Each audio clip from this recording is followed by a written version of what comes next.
Best Racing. For the love of the race, visit americasbestracing.net today. That was Jonathan Kinchin's yacht. He stepped off a little while ago to join us here at studio. Greg Wolf, New York Racing Association handicapper, Andy Sterling, JK in studio. Good to see you both. Do you put it on the A-Train tracks and they bring it here? Yeah, I was going to say, the A-Train is hardly a yacht. We should get like a special train car that we could all take out on the A-Train, you know, like one of those old-time train cars. I agree. Be nice, you know, some couches, TVs, I'm sure bar. it's in the budget for next year. Whose budget, busy Jonathan's? day, busy day on the Derby Trail yesterday. We're going to look back at all these performances. Three just terrific performances that I think all three of these horses are now in the picture. I don't know about you guys, but I think you would agree. I love it when the Derby preps just keep coming up as good races like they are. And yesterday was a terrific day of racing all around the country. The Derby is more fun when there's more than one really good horse in it, and it seems that we're leading to a direction that there's going to be quite a few contenders for this year's Kentucky Derby. We're going to kick off the late pick 5 with this race coming up, the 5th here at Aqueduct, 1-turn mile, New York bred maiden special weight. We start the post parade with Kiss Me, Hold Me, Thrill Me. Katie Davis already with a couple of wins today. Well, the best thing he may have going for him is Katie Davis, who started out with those two big wins, an upset in the first, but he's tough to make off his races. First time starter, Home Invasion. Yes, really just a guess. Been working at Delaware and down at Fairhill. Dr. Barry, his dam produced grade 3 winner Sharp Star. Yeah, this is no Sharp Star yet, unless this horse completely changed. Taking a ton of money first time for Horacio De Paz off two awful races. Yeah. The Tire Man coming off back-to-back runner-ups. Yeah, I thought the horse ran pretty well last time. With 19-1 there, could improve second off a little short break. Romeo Void for newly out on her own, Amelia Green. I'm going to have to bet this horse at 5-1. I know it looks like a cheaper race. I think the last race was a good one. Former Todd Pletcher assistant. The 6 outsourced Rick Dutrow Jr. Certainly deserves to be the favorite, but this horse does not have to win. And first-time starter on the outside, Pistol Hip Sam, John Terranova trains. I always think the Terranova horses are dangerous. This horse, I have a couple that could run a little bit. I just worry that first-time starters in a mile have no speed. Minute to post again kicks off the late pick 5. Let's head downstairs and check in with Maggie Wolfendale. And guys, this is actually an interesting race because Outsource, he doesn't get out of the gate well, but he comes back as a new gelding. So we'll see if that allows him to get out of there a bit more clean, because in my opinion, he has to, especially as a favorite. But as Andy just pointed out, number 3, Dr. Barry is taking a lot of money, and not one that I was necessarily expecting to take that much. I mean, these are good connections, don't get me wrong, but he's a horse that, speaking of being devoid of early speed, he fits that billing as well. Now the blinkers go on, a cheater cut blinker, so not closing him in that much. He does get Lasix for this return, but on top of that, he just doesn't look that fit. I was actually expecting a bigger, more kind of rangy horse, and what I'm observing is a small, stout, really typey, round horse that just doesn't look that fit / athletic. So I don't know. He'll have to beat me today as the 7, a first-time starter, Pistol Hip Sam, taking some money, has decent enough pedigree. And the thing with John Terranova and his team is you know that they show up fit. And this guy looks incredibly fit for this debut. I, too, like Andy, do not like horses debuting at a mile. I just think it's incredibly tough to overcome / that lack of pace type of factor. But he does fit very nicely with this group. I do think that the 4 and 5, Greg, are really good alternatives to your favorite. All right, thank you. 5-2, 5-1, respectively. Yeah, on the 4 and 5, but the 6 outsourced Dutrow Barn, your 9-5 favorite. I picked Outsource, and I'm not proud of it. New gelding. I thought the race was basically the 4, 5, and 6, like most people here, and I was just hoping maybe with Manny and the new gelding, the horse could be a little closer, but I don't have a strong opinion here, John. Yeah, I don't either. I mean, I took the 7 Pistol Hip Sam, and only because I know it's not cheap to get this horse from Tampa up here. I mean, I know it's a New York bred, so it makes sense. Why would you run down there? You can run up here. But still, is, why do you go there in the first place? Yeah, I guess it's just where Terranova's main operation is at the time, and so he brought him down there. But it's not cheap. And to ship him up here and to run in the spot. Difficult, though, as Maggie said, to win at a mile first time out. You don't think he's annoyed when he got here and he thought it was warm where I was before? I don't know where that was, but it was a lot warmer. Yeah. Can I go back, please? 7-1 on that first-time starter on the outside. The other first-time starter, that's Home Invasion, the 2. 11-1. There he is stepping in for Chuck Lawrence. And this one, Dr. Barry, Dan produced not only Sharp Star, Papa Shot, who at one point we were on the air a few years back, trained I think it was Linda Rice, right? Linda. 104 buyer at Belmont. And I keep thinking that horse went to Korea for a race. may I'm be pretty right about sure that. he did. I think he might have run like third, but I'm not sure. Never got back to that look it one up. sensational effort. We'll see what Dr. Barry does here. First start away from Finger Lakes. Start of the pick 5. Let's go to Chris Griffin for the call. To the outside.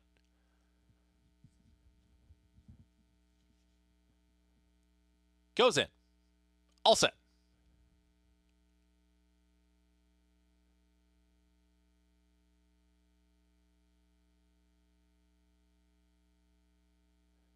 And they're off. Speed from in between horses, the Tire Man. Flashes that early speed, the Tire Man with Romeo Void towards the outside. And joining them, that's Kiss Me, Hold Me, Thrill Me. These three across the racetrack early. Outsource is well settled in fourth, is now 2.5, almost 3, in front of Dr. Barry. The 2 trailers, Home Invasion with Pistol Hip Sam. Still 3 across the racetrack, and Kiss Me, Hold Me, Thrill Me is ahead in front. Has company towards the outside, 2-path here, the Tire Man. Romeo Void is out there in the center of the racetrack. These three went 24.37 for the opening quarter mile. Outsource is watching all this action right here in fourth, is comfortable out in the center of the racetrack. It's a lineup of 3, and Outsource is just watching the action from fourth, now waiting for the cue as they approach. A half mile left to go. Trying to run on from the back is Dr. Barry. Home Invasion, and still the trailer far back, Pistol Hip Sam. 49 seconds flat was that posted half-mile time, and the leader is Romeo Void, but for how long? As Outsource has had a nice journey, and here comes Outsource to the outside. 4 wide is rallying on to the outside of Romeo Void. At the rail, Kiss Me, Hold Me, Thrill Me is trying to hang in there. The Tire Man is now in behind horses.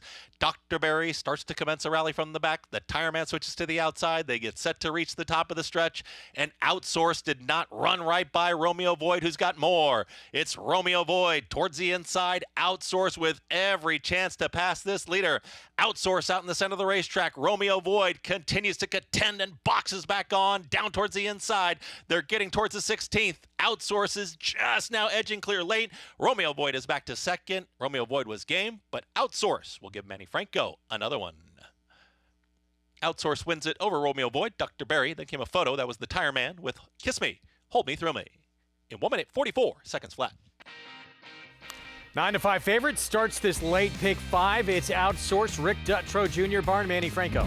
You can't get a better trip than he got stalking behind the 3 doors, and I'm not really sure how much better, Jonathan, he ran than Romeo Void, but he got it done. Yeah, it's just a hard horse to take at this price in a race where he's disappointed so many times. He doesn't have a ton of early speed. He hasn't always broken well. But if you played him in this race, like you said, on the backside, you felt very confident he was getting the perfect trip today if he was going to win. Well, what he did today he hadn't done before, and maybe the gelding helped with that, is he was a little bit closer. Instead of lagging so far behind, he got himself in the game. Back-to-back wins, Manny Franco, one with Mulkey, short price favorite to kick off the pick 6. Now he begins his pick 5 with the 9-5 favorite as well. Start number 4. And this 3-year-old gets that first win on the resume, 6-5-3-4 finish. We're going to shift gears, head over to Hot Springs, and their feature later on this afternoon. If you've not heard about him, we're going to inform you about him later, how good he was. No double, the pride of Arkansas. No double breeders named after him, 6 furlong sprint worth $150,000. And the top 3 finishers coming out of that February 7th race that was won by 110 Stadium. Yeah, it'll be interesting. A lot of these horses coming out of the race. In fact, I think 6 of them are actually coming out of the race, including 110 Stadium. I don't know about you, Jonathan. I preferred a horse that wasn't in the race, Bohemian Bow. That was it for me. Down on the rail, the best speed figures last time, best pace figures last time. I think he could be dangerous from the inside. I agree. In this field, when you have that many horses coming together at the wire, it's when you come into sort of evaluating relative trips and who you think ran the best race. I'll be honest, I didn't have a strong opinion about who ran the best race, but I would say that maybe Midnight Taxes needed the race last time out.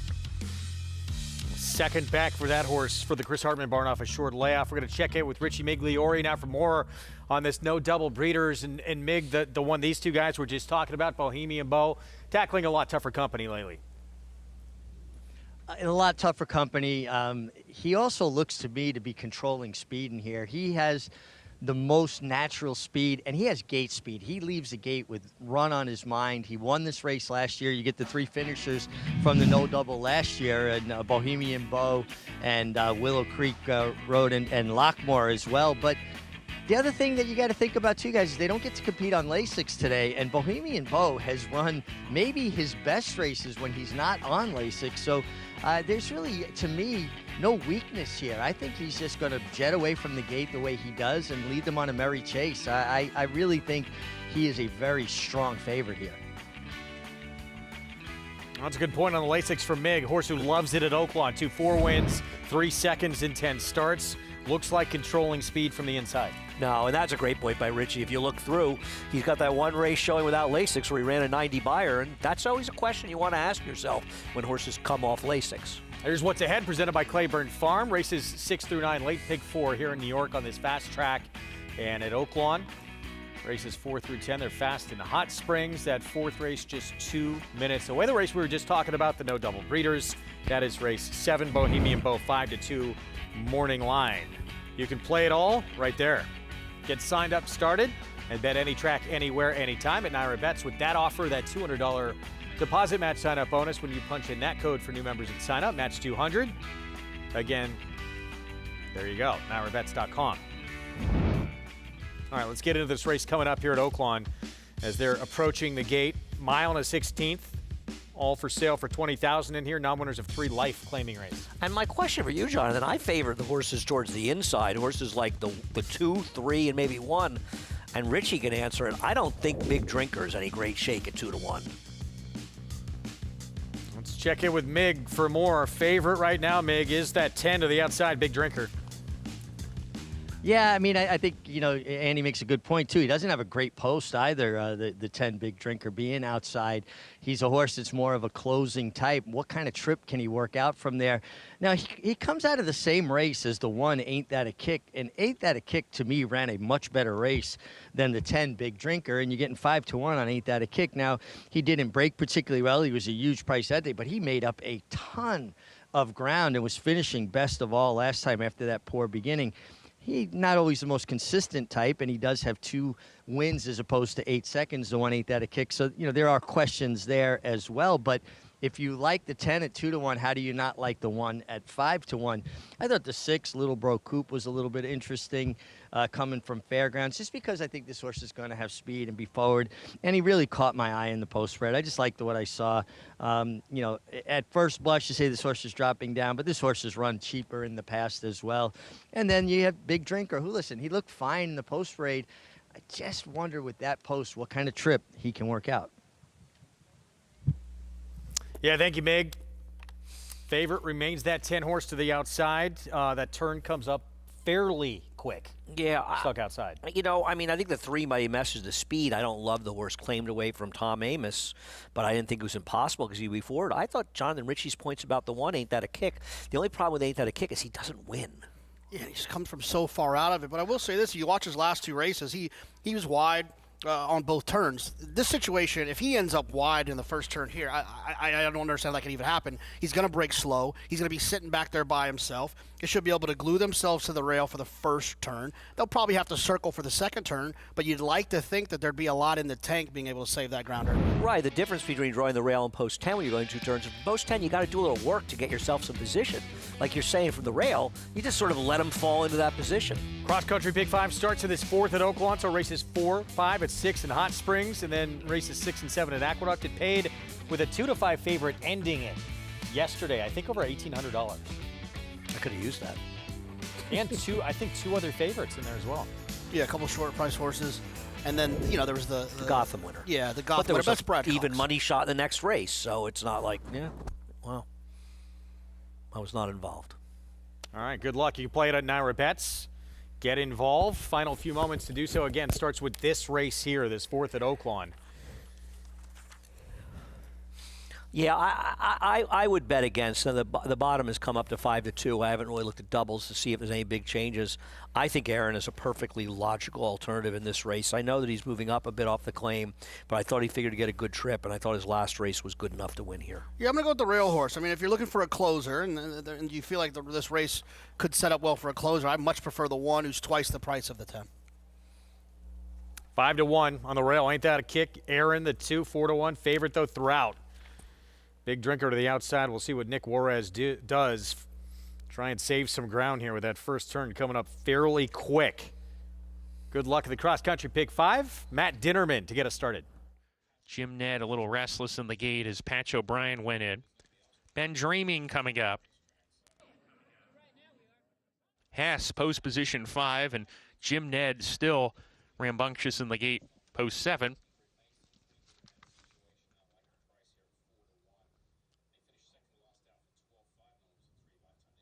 Jim Ned, the jockey, getting back in the saddle. Christian Torres to the outside post. Big Drinker to round out the field of 10, going a mile and a 16th. We're ready to go. And Jim Ned continues to act up in the gate. Christian Torres back off once again. They're trying to get Jim Ned to settle down here in the gate. Christian going to try to get back in the saddle here and prepare for a start. We're ready to go, and they're off. Jim Ned broke okay, but on the inside, Ain't That a Kick was away sluggishly. Mighty Message shown rain to get to the front. He's got the lead early. Patch O'Brien in second. Aaron is third, tucking in behind the speed as they corner into the first turn. Round the pacemaker, Mighty Message. On the fence, leads the way now by a length from Patch O'Brien and Aaron, who's down on the inside in a pocket. Hess finding himself between horses in the early stages. Ben Dreaming is parked deep, a length and a half back to Big Drinker. Jim Ned is next, third last. Dual Monarchy right behind him, the gray, and Ain't That a Kick is at the back of the pack. Approaching the backstretch run, Mighty Message on the lead, a neck in front. Patch O'Brien right there hounding him from the outside. Then there's a lineup. Aaron down on the inside. Hess, Little Bro Coop in that group as well, 3 deep. A length and a half back to Ben Dreaming. Just got a tap of the crop to keep up here. Big Drinker joins him. He's only 4 lengths off the lead. Another 2.5. The Dual Monarchy, Jim Ned side by side now, and they're 5 clear of Ain't That a Kick as they approach the far turn run. Mighty Message nickeled along to keep pace. Patch O'Brien moving up alongside, still pressing and keeping up as they round the far turn. Aaron is waiting for racing room on the inside. Little Bro Coop in the 3-path getting a little bit closer while niggled along just a bit. Then comes Big Drinker. He's underway on the outside of horses producing a bid. Sent hard, but he's gaining ground. And right behind the leaders, Hess is searching for room. So is Aaron. Those two have horse. They're both blocked behind a wall as they come down the lane. Big Drinker down the stretch on the grandstand side up to tackle Patch O'Brien. On the inside, Aaron trying to get through. He got shut off again. Aaron with a horrendous trip here. And Big Drink with a 16th to go has the lead. Now Hess is diving after him on the fence. He finds room. Here comes Hess. Hess and Big Drinker to the line. Photo finish. A gutsy stretch run. And between those two, they were both going for that win, and it was too tight to call. Aaron, very unlucky trip in third. Then Patch O'Brien. Photo finish between the 5 Hess, the 10 Big Drinker, and just a brutal trip and a brilliant effort from the 2 Aaron. I agree, and we'll get to him in a second, but it feels like the 5 really improved off the claim to maybe, I think, get the win down the inside, but it's close, Jonathan. Yeah, I mean, you know, and when you look at these races, you obviously want to celebrate the winner, the 5, who looks to have gotten there. But, man, the 2 ran big. Yeah, I mean, I can't blame Castillo. I mean, he was, first of all, he was dancing with the girl that brought him there. He was down the inside. Plus, it felt like they spun off the inside in the stretch. He was going to have a chasm to go through, and then the 5 had horse and kind of, you know, I don't think he did anything wrong, but it shut him off. The athleticism of this, too. To get him outside that vest, right, amazing. Wow. Yeah. And a lot of credit to Isaac for being able to do that. I think this is what I would think is what Richie calls an unlucky ride, you know, as opposed to a bad ride, an unlucky ride, and a horse that probably should have won. Keep your eyes again on the rail. Black Cap, the 2. Squeezed right there. Doesn't skip a beat, shifts outside, Whoa. and still makes up ground to get in the mix. He never lost his momentum doing that. It's pretty remarkable, especially at this level. Some performance. I'm with you. I thought the 5 Hess did get it very tight. We'll wait and see. But what a performance from Aaron with that trouble. And, you know, Nick Juarez gave the 10. 5 did win 5, it. yep. Gave the 10 a very good ride in there because he was able to get in good position. And though he swung out wide in the stretch, he saved ground sort of to get there. He gave him a good ride. Now they're going to look at this. Oh, and we're looking at it. Let's take a. They already passed it, so you got to. They're past it, so we'll have to see it again. switching out. The 5, I think, came from the 3 pass over maybe the 3 horse. Keep going White backwards, cap. guys. Right. I'm watching White Stewart's View sleeves, the 3. 5. All right.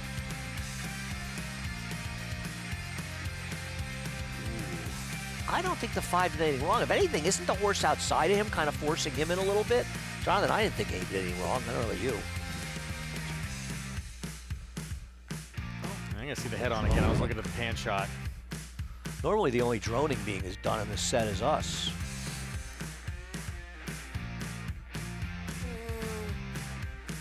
I don't know. I thought he was clear. I think he was clear. I think what happened was he had enough momentum to get sort of clear of him while he was trying to come through on the inside. I think it was good race riding in here. I mean, they're right to look at it, but I don't think anything's going to come down. Well, let's check in with Mig. Your thoughts on what's transpiring here? Yeah, I mean, I absolutely think that the 5-horse test with Keith Asmussen just beat the 2-horse Aaron to the spot. He just never quite got there, and I think he was just barely clear of him. If he had gotten in there maybe just another half a step, I think there would be cause for concern. But I don't see anything here that would make me want to or warrant a change of positions here. He just beat him to the spot. One more look at it. I think what Richie said is absolutely true. He beat him to the spot. And So I think, white cap here, those blue blinkers. yeah, I think Corey's down. Yeah. And I think that, you know, one of the neat things about the blimp view, the drone view, I think it really showed that he was clear. Keith Asmussen for Ron Westerman. And a son of Moonshine Mullen, who we've heard a lot about on this program. Popular in Arkansas. Getting the victory in a photo finish in that 4th at Oaklawn. We're going to take a timeout. What a day on the Triple Crown Trail yesterday to try and get to that first Saturday in May flood zone. Moving to the Brad Cox Barn. First test against winners, let alone graded stakes company, and boy, did he pass the test.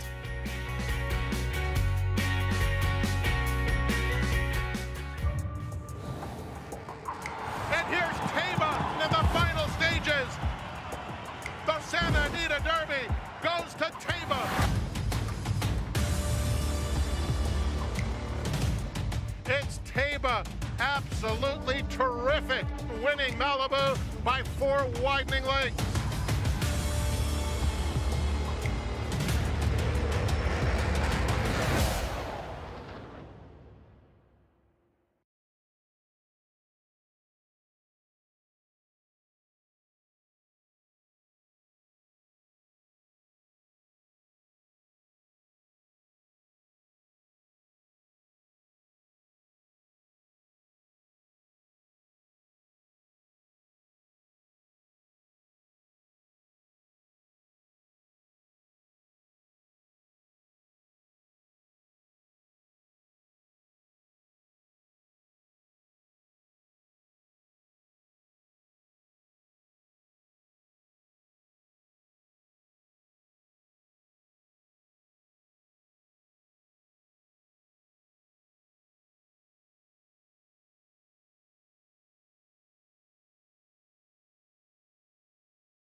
Back on our Sunday coverage. Thanks for spending part of your weekend with us, and 3 of us with a date with that train in a few hours. I love the A train. Nice trip out there. I didn't see you on the train. I saw Chris Griffin on the train. You did? Yeah. Saw David, our sound man, was probably on the right train. behind David you. was on the train with me. He's often Outsource on the train with me. The win to kick off the Pick 5. Rick Dutrow Jr. Barn, Manny Franco with back-to-back wins. Yeah, well, listen, I think the one thing he did with a horse, and I know the horse is favored, but he got the horse in position to win. 6-5-3 early Pick 5, $937.50. Move on to race 6. 6.5 furlongs. $20,000 claiming race to kick off the late Pick 4. Gray Wing. Just, third beat 2 lengths last start. Gonna be tough here. I'm a bit of a chalk-eating weasel today. I looked at this race, and you want to make a case for somebody else, be my guest. I just think Gray Wing may be better than these horses, Jonathan. Yeah, I was going to go with the 7. I thought the distance might be not Gray Wing's best friend. The 6 furlongs been slowing down in those races. Didn't think they wanted that extra half furlong. But it's not a strong opinion. Baracho's got a monster race, 2 back. It was on a muddy track. That's the horse to beat, though. Gray Wing. Right now, even money. Manny Franco looking for 3 in a row coming up. The sun shines bright on Caraconte. His first crops of racing age are showing brilliance on the racetrack with a high percentage of stakes winners. His versatility is evidenced by winners on all surfaces across the globe. Spandarella could not have been more impressive. She feels more than pretty. She feels fantastic. It is all she feels pretty. The sun shines bright on this value sire. Caraconte, standing at Gainesway. Horse racing? Check. Weekly promotions? Got 'em. Huge payouts? You bet. With Naira Bets. Download the app today and bet on any track, anywhere, anytime with live HD horse races, betting tips and tutorials, expert picks, and more. You bet with Naira Bets. Join now for a new member bonus at NairaBets.com. And clear off at the Naira Bets Haskell. In the Belmont Stakes at Saratoga. Dornock setting up moderate pace, 3/4 of a length ahead. As the field turns for home. They're at it again. The 2 Belmont first and second place finishers. Mind Frame on the outside. It's coming after Dornock. Dornock wins the Haskell. It will be Dornock to win the Belmont Stake.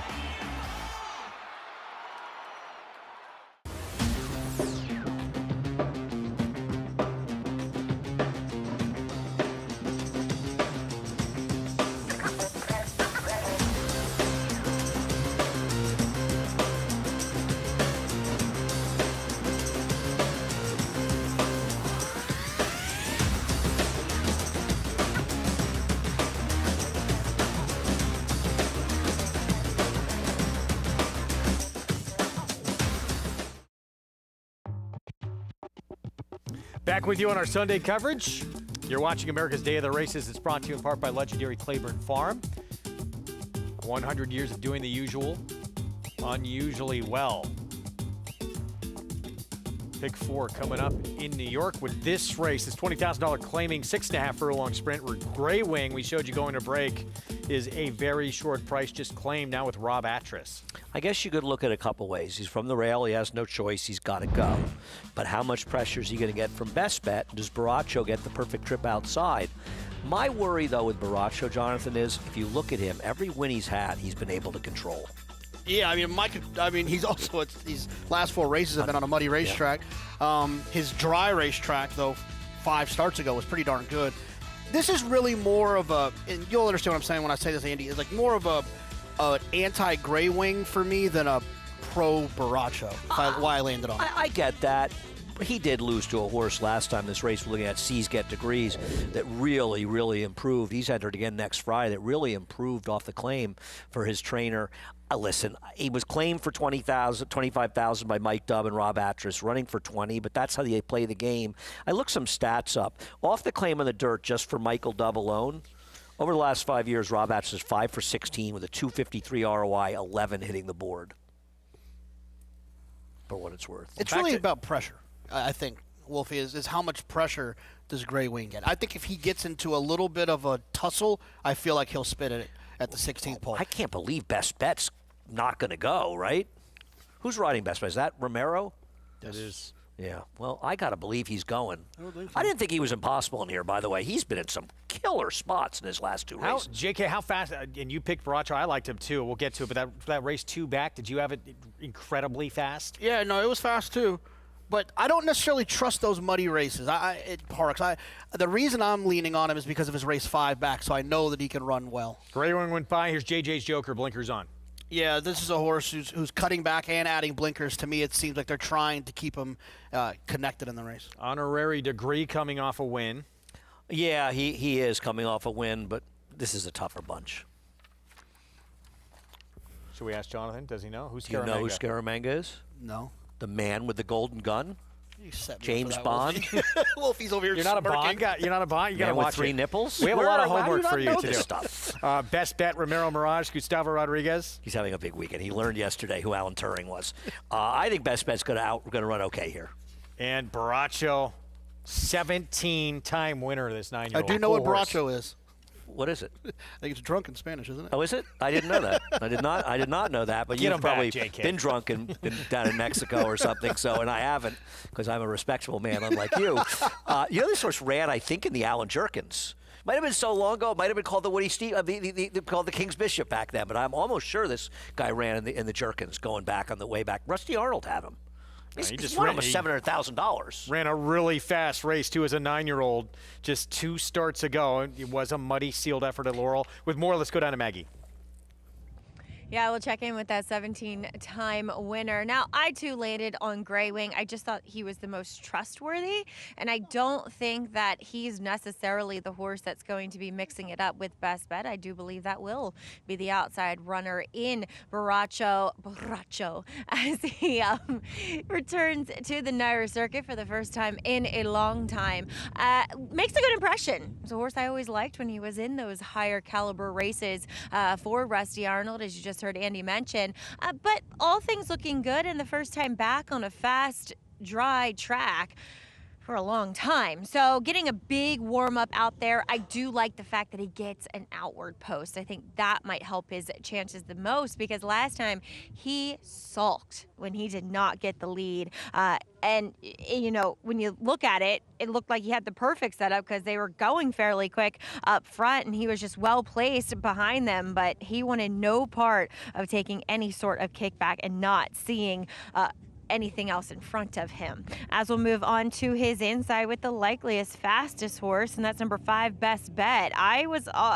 He sketches me out, I'm not gonna lie, because there's been some gaps and some holes in his form, but he looks tremendous today. This is the best this horse has ever looked, coming off of a freshening here for Gustavo Rodriguez and getting some serious class relief here as well. So on paper, I was against him. Now looking at him, I'm much more one of his cheerleaders as he sits at 9-2. And then a horse that's a long shot that if things do happen to heat up, I thought could pick up the pieces. First off, the claim for Lolita Shimingle, who I do think does a good job. I mean, her record wouldn't necessarily reflect that, but with what she has, her horses always are well turned out. But I just think the cutback in distance is what this horse has needed. He's built so much more of the sprinting type than opposed to going longer, Greg.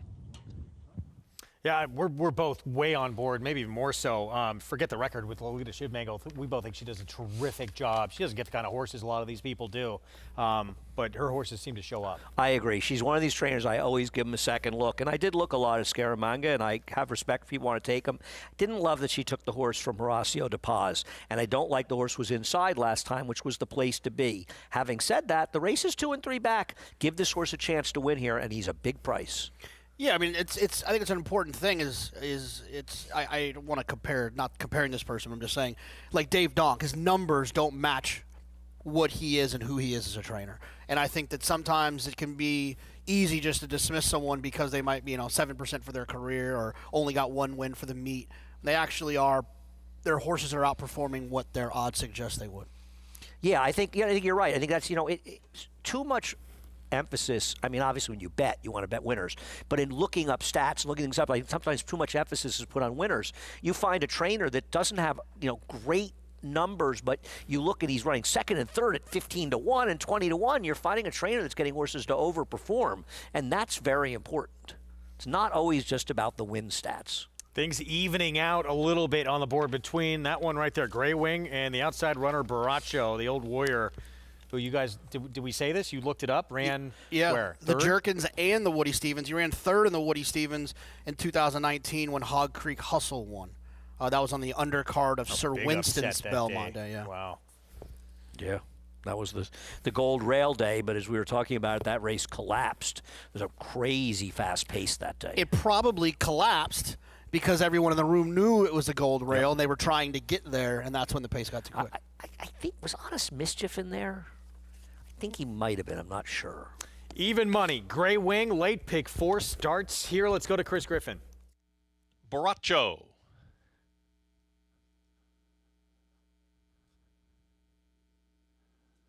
Baracho goes in.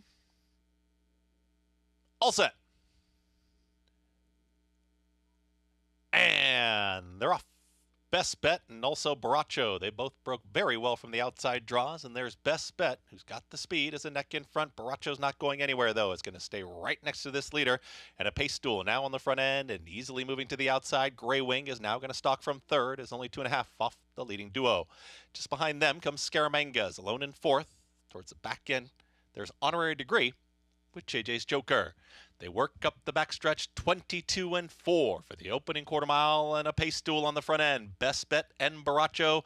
Gray Wing is watching the action here from third. Is just looming in behind these pace setters. Baracho now takes it to Best Bet. Gray Wing continues to just glide right in behind Baracho, and here comes the run from Gray Wing, 3 wide. Gray Wing is now in pursuit. Baracho's taking the lead, but quickly is now pounced upon here by Gray Wing. Baracho's going to fight on. Best Bet is back to third. They reach the top of the stretch through a 46-4 half-mile time. Baracho's not going down without a fight, and there's Gray Wing trying to push on by. These two are shoulder to shoulder, nose to nose here. It's Baracho to the inside, Gray Wing to the outside. Gray Wing is trying to now extend this margin, is now a neck in front. Baracho continues to fight on towards the inside from the back, Honorary Degree.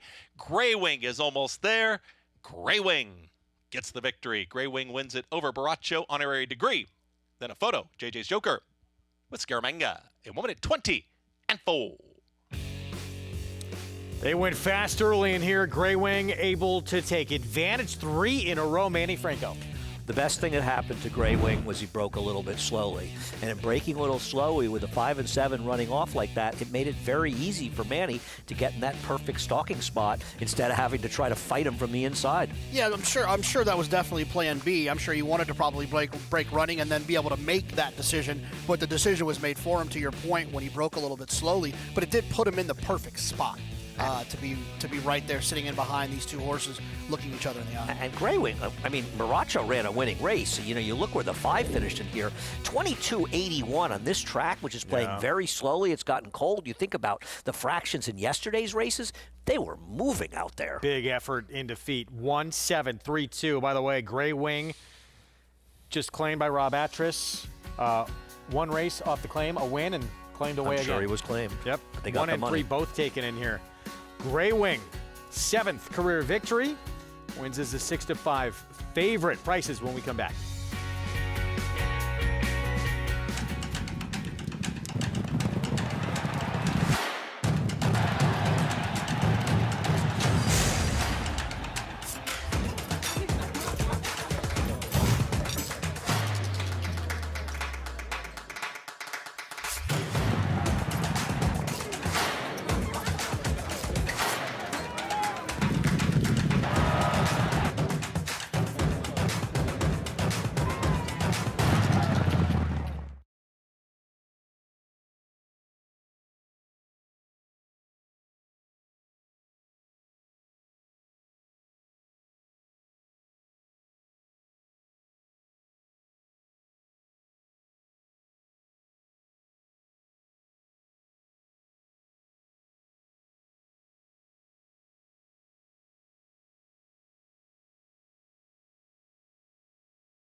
Back with you on our Sunday coverage. America's Day at the Races brought to you in part by Gainesway Farm. Power, passion, performance. Three in a Sounds row. like Jonathan. Manny Franco, gray wing with the setup. As Andy said, aided a bit potentially by that poor break. Sitting in a perfect spot. Yeah, no, it really worked out very, very well for Manny in the situation, and he knew just what to do to take advantage of it, and Baracho ran too well to lose, frankly. So pick 4 underway. It's been a formful beginning. It's been a Manny Franco pick 6 so far. First 3 legs in, halfway home. We had a big day on Saturday on the road to that first Saturday in May. All 3 performances separately, I think, very thrilling and exciting prospects, including here in New York in the Gotham with Flood Zone, moving to the Brad Cox barn, trying winners for the first time, and stretching out beyond 6.5 furlongs, and runs a big race in victory. You know, Jonathan, I find it hard to evaluate in the bigger picture sense this horse. He's only run 3 times. I thought he ran terrific in here. I imagine they'll go on the wood, but he still feels like a work in progress. But given what the chance he's had, it's a pretty good horse. Well, this is one of the reasons I'm grateful for Speed Figures, because based on the fields that these 3 fields we'll talk about, this was probably the least of the ones you thought would present something special. But he ran really fast, and if I'm not mistaken, he ran just as fast as Sovereignty did in winning the Fountain of Youth. So he can continue to take a step forward. He's in the right hands of Brad Cox, and he likes it at this racetrack. I thought he ran extremely well. And whether or not he ends up being a Derby horse, you know, or be ready for it, he feels like a horse that has talent that you're going to hear from going forward. And right now, we're talking about a 3-year-old crop that is loaded with horses with talent. And you brought it up, you know, on the show yesterday. Runs faster than Bank Frenzy did in the Stymie, older horses. Lot to like from this performance as we get Maggie's thoughts. Yeah, Andy kind of saying that makes me think that the Woody Stevens might be like the deepest field ever this year. But let's take one step at a time and think about the Derby. And we'll see if Flood Zone is capable of stretching out. Looking at him, at least physically, I'm not so sure, though. Catching up with his pilot, Raylu Gutierrez, he felt as though he can, because he is a horse that, while he is aggressive, he's also very pliable, very kind of calm, and lets you tell him what to do. And that's the same thing Brad Cox has said about his preparations, that he's a very kind horse in those gallops, in those workouts. But honestly, at the end of the day, I just really appreciated Raylu's admiration for this horse. He had reached out when the New Connections purchased him and asked if he could stay on. They obliged, and it paid off. And Raylu was just so happy to be here at Aqueduct, enjoying this Gotham win, as he should, for a kid that probably grew up here, maybe a little bit north at Finger Lakes, but grew up watching racing here. It's kind of like that dream come true type of day for him. So really a massive congratulations to everyone connected with Flood Zone yesterday. And I know he didn't get to go to Don Pep's, which he was looking forward to after the win. They were had a private party last night, but good for him to reach out, have his agent reach out, because he'd been on the horse when the horse got sold, go to New Connections, and now with Brad Cox, and for them to keep him on too. I agree, and you know, Jose Santos Jr., who's his agent, you know, manages about 400 jockeys around the country, does an amazing job. And with Raylu, who, you know, I've been friendly with for years since he first started, we saw him come around here and ride. He's been running in a tough streak. You know, I saw him talking on Twitter. He was taking some heat on Twitter, and I give him credit. He came on and said, look, I'm struggling. You know, I mean, he didn't sort of run from it, and I respect him a lot. He's a smart guy, and I think he's a talented rider. It's a tough game, you know. It's not always going to work out for you, and I was just particularly happy to see him do well with that horse. So, JK, this horse passes this test, but obviously a little strange how we do it in New York. We cut back to a mile. 2-turn test will be the Wood Memorial, final major prep here in New York. And if he does stay here, he'll have a date waiting, among others, Captain Cook. Yeah, look, I'm never too concerned with a horse who's run the way that he did, going a 1-turn mile. I actually believe it's more of a stamina test than a honestly run 2-turn mile. They slow down going into a mile and eighth, they slow down going to that first turn. So that's not even a question for me. The biggest question is, like you said, he's got a good horse in Captain Cook to deal with. But frankly, he ran faster than Captain Cook did. So I'd like to give the edge to Flood Zone going into that battle when they hook up in the Wood Memorial. I prefer a horse that's forwardly placed, going a mile and an eighth in a lot of ways than a mile. Adding just more intrigue to do that. Just your third career start, first start going beyond a sprint distance. It was exciting. As we go to Oaklawn, race 5 coming up here. in just 2 minutes. Once the Grateful Dead horse scratched, my interest What in a the race long, just strange trip it's dwindled- been. That's dwindled. our theme song when we worked with Andy over the years. But yeah, that horse will not run. Let's go to Mig for Most more annoying trip it's been. on the 5th. Guys, briefly about Raylu Gutierrez, very talented young man. I really wish he would dig in and stay on one circuit. I think he hurts his career by bouncing around to different circuits. And every time it looks like he's starting to gain traction, a foothold, he shows up someplace else. Now, if your goal is to travel around and see the country and have adventures, well, then enjoy. But if you want to have a long, prosperous career as a jockey, dig in, man. Dig in one spot and show everybody what you can do on a consistent basis. Let's get the horses here. The 2 Irish Whiskey. Boy, a spitting image of his sire, Catalina Cruiser, and a horse that's taken quite a bit of money. Very flashy chestnut. Really liked his focus. And when horses, first-time starters, I should say, take money, it's usually because they have been impressive in their morning training. At practice, coaches like what they see. The 5 Simovic, listen, he's obviously very logical. He's your favorite. 10 tries, 5 seconds, just doesn't seem to quite follow through and get it done. Looks terrific. Donnie Von Hemmel is a terrific horseman. The 6 Nyquist Frequency. This is the horse I like. This horse is, one race last time on the synthetic. I feel like dirties up the form a little bit. Comes back as a gelding. Outstanding individual from a physical perspective. And you get Tyler Bacon. I think that's an X factor there. Horse that I don't think we should sleep on here is the 7 Handsome Herb. This kind of fits the profile of the Asmussen horses that we talked about earlier. Interruptions in their training because of inclement weather. This is a big, burly son of Practical Joke. Practical Joke, a terrific sire, multiple Grade 1 winner himself. And he drops in for maiden 75 for the first time. And when you get a big, burly horse like this that missed training, now that he has a race under his belt, could take a big step forward here. I think Handsome Herb at 7-1 is a horse that is very interesting. My top selection will be number 6, though, and that is Nyquist Frequency. All right, Mick, thank you. Yeah, 3-1 right now as we take a look at this horse, newly gelded, making his 4-year-old debut. I'm with the Mig. I like this horse, too. He's got fast figs, new gelding, comes off synthetic. I like this horse as I'm going to go with this one on the screen right here, the 2 Irish Whiskey, first-time starter. No info or anything like that, but just this horse's bet. This trainer wins at 18% throughout his career with first-time starters, and even a higher clip, obviously, when the horses are bet like this. This horse is 6-1 on the morning line. And we got 2 big scratches. scratches. Too, right? 2 big scratches. This horse is taking money. I agree. I just thought it was more turfy on the dam side for this horse. I love Catalina Cruiser. He won our True North. John Sadler, I want to say. California was a very, very, very fast horse. 4 generations lanes in, just really? deep. He was a very, very, very good horse. Some big figures. He got beat by City of Light in that Breeders' Cup Dirt Mile at Churchill. I think there's an argument that City of Light could have been Horse of the Year that year. He had beat was it Accelerate? Was that the horse? He had beaten him at Oakland, in the Oakland Handicap. And he's been an outstanding stallion, too. He's fierceness, obviously, but then also yesterday, Formidable Man won another Grade 1, 2 Grade 1s from Michael McCarthy, who had an outstanding Some day. ride up the rail to win down in the Kilroe, the race before the Big Cap. Here's the 5th from Oaklawn favorite. It's the 5 Simovic. Matt Dinnerman, the call. Trusted Image.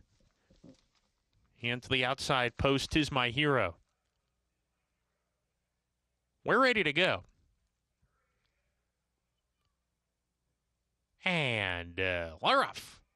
A little bit slow out of the gate was Irish Whiskey, then ducked inwards, coming to the main course here. So Irish Whiskey with not a good go. Holster up on the lead today, and Holster, in fact, grabs it, clearly ahead by about a half length from Trusted Image, who runs in second. Handsome Herb threads the needle between that pair to get closer to the front runner. Now 3 runners are across the track with Holster ahead in front, Handsome Herb in the middle, Trusted Image easing off of them in third going into the turn. He's a length and a half behind, maybe even 2. Simovic is down on the rail inside of Nyquist Frequency. Irish Whiskey has made his way to the outside inside of Horses. He's 4 paths off the rail, trying to move. On the outside, Irish Whiskey, passing a weakening Trusted Image, who's dropping out of it. And the trailer trying to make up ground is 'Tis My Hero as they come to the top of the lane. Holster off the turn with Handsome Herb. They're even coming off the corner here. Holster, the leader from Handsome Herb, who's right there. Grandstand side, Nyquist Frequency. Irish Whiskey, not his day today. Up the inside, Simovich is putting in a late charge. Simovich down on the inside has taken command.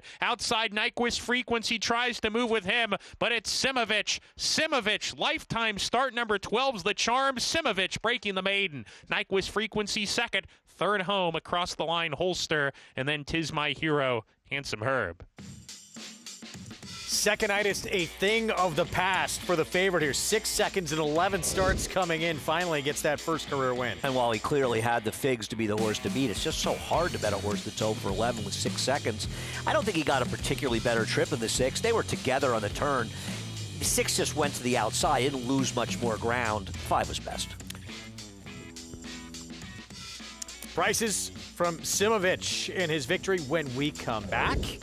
We're going to continue down the road to the Kentucky Derby when we come back. And how about this on that track at Gulfstream from last to first in the Fountain of Youth? Belmont has a true contender for that first Saturday in May.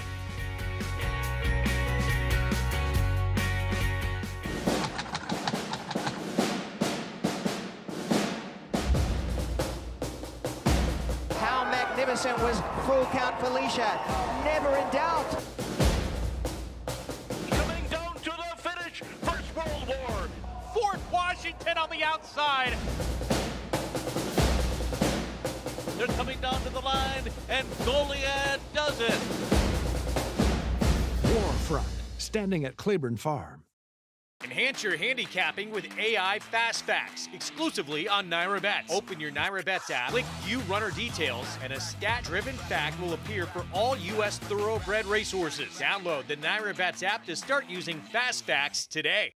General admission tickets are on sale now for the Belmont Stakes on June 7th at Saratoga Racecourse. Don't miss your chance to witness the historical third leg of the Triple Crown. Get your tickets today by visiting belmontstakes.com/tickets. The only colt ever to win 3 one-mile Grade 1s on dirt. Ran the fastest buyer of the year. That's him, 6 wide, streaking clear. Here comes Cody's 2 more Grade 1s at 7/8. Here's his forego, also running a 112 bite. That's 5 Grade 1s all told. No other son of Sire of Sires Curlin has so many. They say, be careful what you wish for. We agree. It's America's original sport, and no one covers it better than americasbestracing.net. From the sport to the lifestyle, the best races, horses, and destination venues, cocktails, gambling, fashion, and more. americasbestracing.net is a sport for you.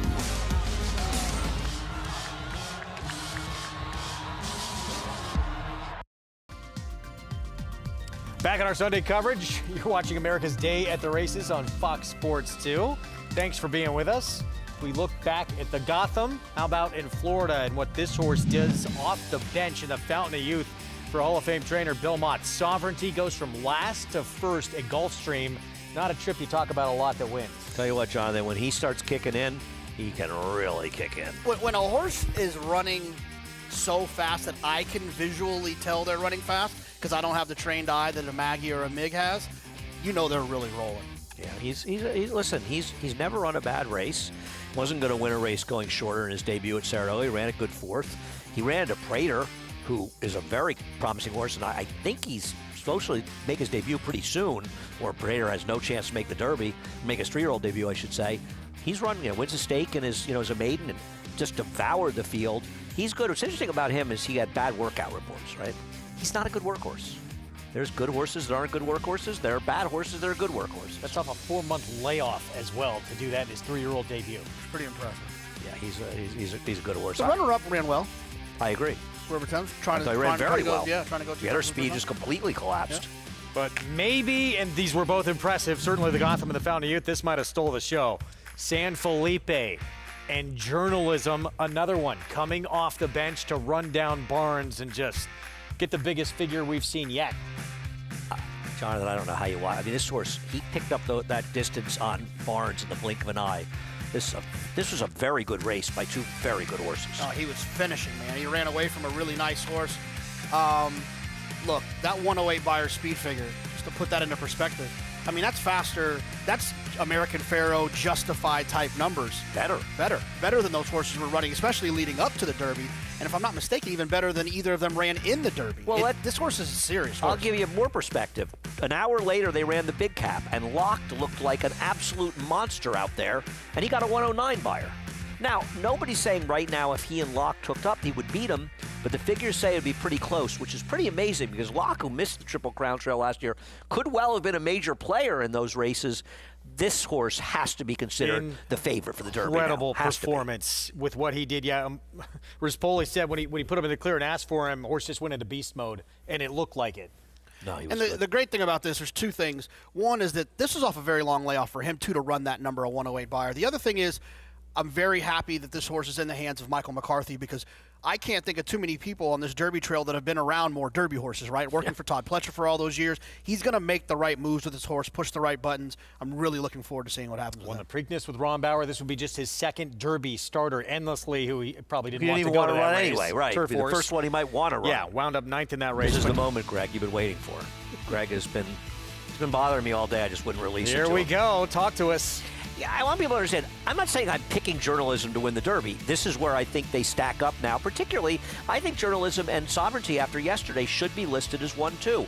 I'm a fan of Captain Cook. Call me a homer or not, I am a homer. But I did like his race. I respect Citizen Bull, but I want to see him do something other than wire a field where he controls the pace.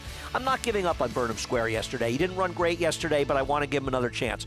You know, originally I was thinking of eliminating Barnes, but he got a 105 Beyer in defeat, and that's why you look at figures. If Journalism was in the race, he would have won by 10 lengths, and they'd be talking about him like he was 1-9 to win. Cole Battle's got to be in there, Flood Zone's got to be in there, and then I can't leave Sandman out, and Chance McPatrick makes his return next week. Where do you put Chancer if he wins and runs a 95 Beyer? I could put him fourth. In that list, I'd put him fourth. Okay. I'd put him right up there around third or fourth. Probably maybe even ahead of Captain Cook at this point. But he's got to go out and do it because his Breeders' Cup was lousy. Now, I'm not saying that there weren't issues and whatever happened, but you can't get away from the fact he tried to go 2 turns, and he stunk the joint up. Slow pace or not, he was bad. It's hard not to put the horse you have on top as the horse to beat right now, and the likely, at least at this point, long way to go, but the horse to beat in the favorite. I want somebody to present to me an actual legitimate argument that he shouldn't be favored, and I can't think what it is. Well, I mean, he may not win, but he should be favored. It's very simple math. Right now. Right. If you look at the Derby future pools, Barnes has been the shortest price horse outside of the field, and Journalism just beat him easily. So that's all the and a math. fast race. Back to our Sunday card here in New York. This 7th race, 1-turn mile, $15,000 claiming race, 8-5 favorite, High Tide, Rudy Rodriguez, Manny Franco trying to get his 4th in a row. I'm not going to be shocked if this horse wins. I picked him third. I don't like this horse. And I'll tell you what I don't Manny. like. He has the figures, Jonathan, to win. No doubt about it. I don't feel like he's a winning horse on the dirt. I feel like he just sort of runs those races along with the field, and he doesn't really put in a winning move. I just don't think he's that type of horse, and I prefer others here. Yeah, I call it like a coattail figure, kind of, Yeah. where like you're in the race and the math just ends up mathing, and you get a The math is mathing. Yeah, I like that. you like that? That's you good. You get a 65 Beyer or whatever it might be. I agree with you, and not at a short price. Of course, a 7-1, you could play that game, but not at a short price. And he could win, but it's a little like turf horses that looked like they ran a good figure because they ran fourth, moving along with the pack. Part of the entry got scratched. The 1-8 should not be 6-1 here, should he? I think that everybody, in my opinion, is too high a price near because they're way overbetting the 5, in my opinion. Not that he can't win. I think a lot of horses can win here. I think the 2 can win, who I picked. I think the 4 can win. I think the 1-8 can win. I think the 5 can win. I think the 6 can win. I don't like the 7, but I think a lot of those horses can win. There is the 1-8. He's got this. He will break from post 4 in here. Michael Sanchez will be aboard. 9 times been first or second in his career. His riders get a leg up. JK, what do you think of the remaining half of the entry? Yeah, no, I agree with you. Too big of a price. This horse run well. enough from a figure standpoint in the last couple. He's tactical as well, drawn right in the middle of the field, breaks from post 5. At this price, yeah, I've got no problem with him here. This was one of the toughest races I saw in the remaining part of the card. I picked Majestic M Frontier, who got wired last time by Venge, sort of ran out of his skin.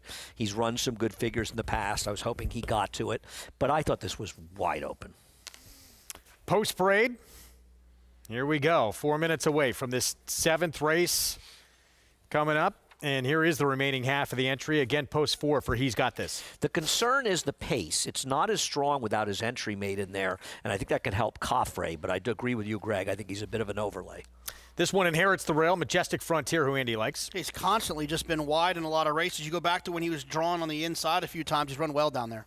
This one, 5 starts back, as that monster effort hasn't been the same since. Yeah, whether or not you think he can win, he's a key to the race because with an aggressive ride, he puts pace in the race and he keeps Coffray honest. Here is Coffray off the claim now with Pat Quick. Yeah, this is who I'm going to pick, hoping this horse can find that race 2 back and be aggressive on the front end. 9-5 favorite, High Tide. Like I said, he runs figures that are fast enough to win. I understand the appeal. I just don't like him at a short price. Claimed with Ilke Cantermachi now, Kehala at 5-1. Yeah, hasn't run too well in the last couple starts, but man, this horse had some big races last fall. 2 back was a winner, all about the money Luis Rivera rides. At times he's run well in races. I just think there are better horses in here. 8-1 right now, and then long shot outside, Jackie Davis on Prince of Joy. Yeah, this guy's just too slow for me. He was 5-1 last time, didn't run well. He's been 12-1 and basically 50-1 the rest of the Better races. than a wet track too. Hard to endorse. 2 minutes. You sound like sweet, like in the roll form. Hard to endorse. From the Prefer 7th others. coming up. So 9-5 favorite, Maggie. It's High Tide.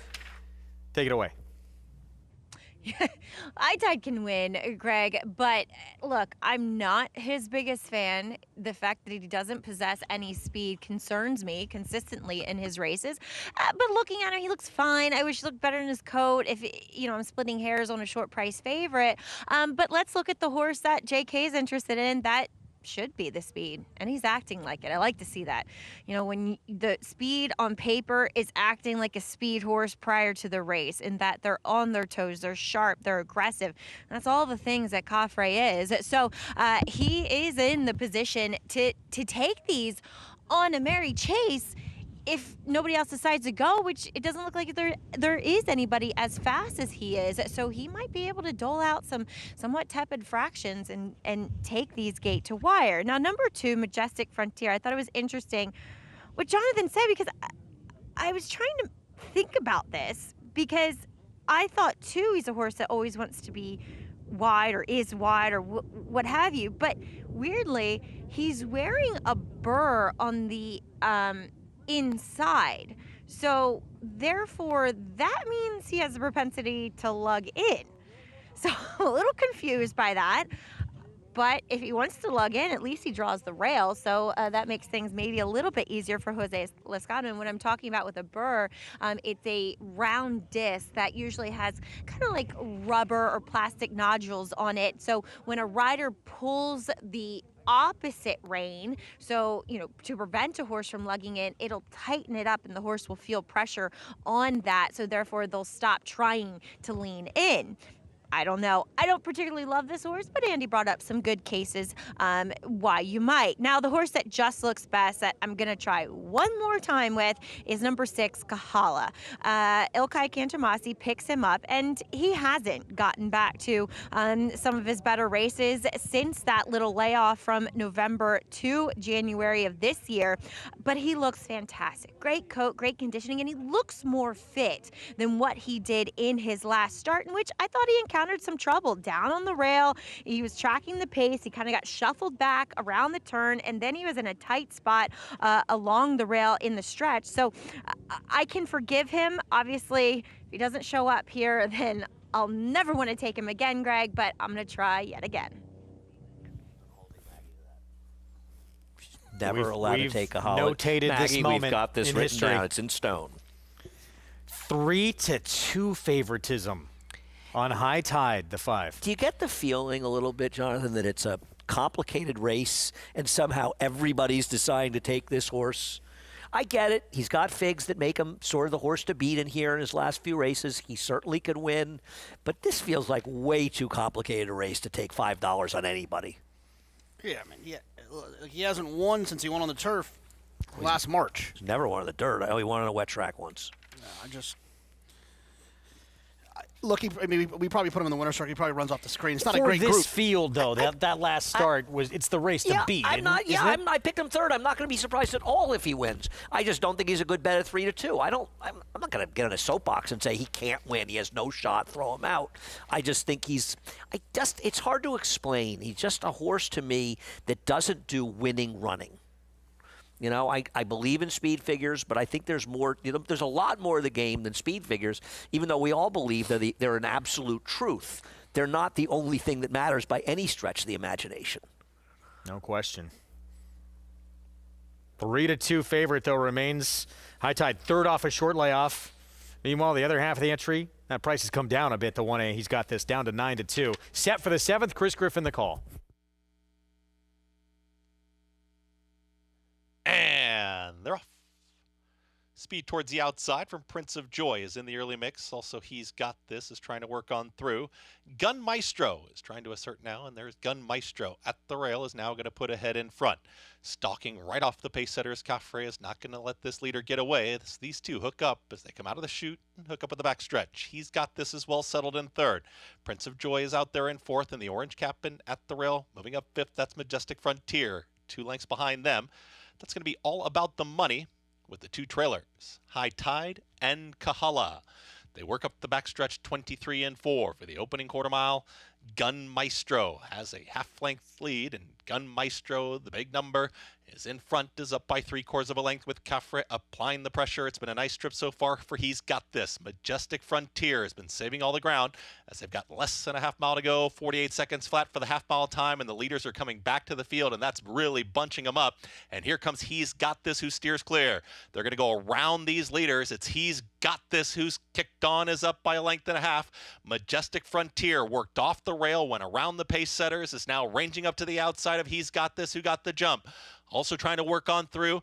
Down there towards the inside, here comes a run from High Tide from out of it, and High Tide's got some momentum, is at the rail. High Tide has emerged as a big late danger, and look at High Tide just motor right by. He's Got This. Majestic Frontier out in the center of the racetrack. High Tide is sprinting away. It's High Tide who's up by 2.5, almost 3 lengths. Majestic Frontier to the outside of He's Got This, but inside the final 16th, what can you say? High Tide, Manny Franco, another one.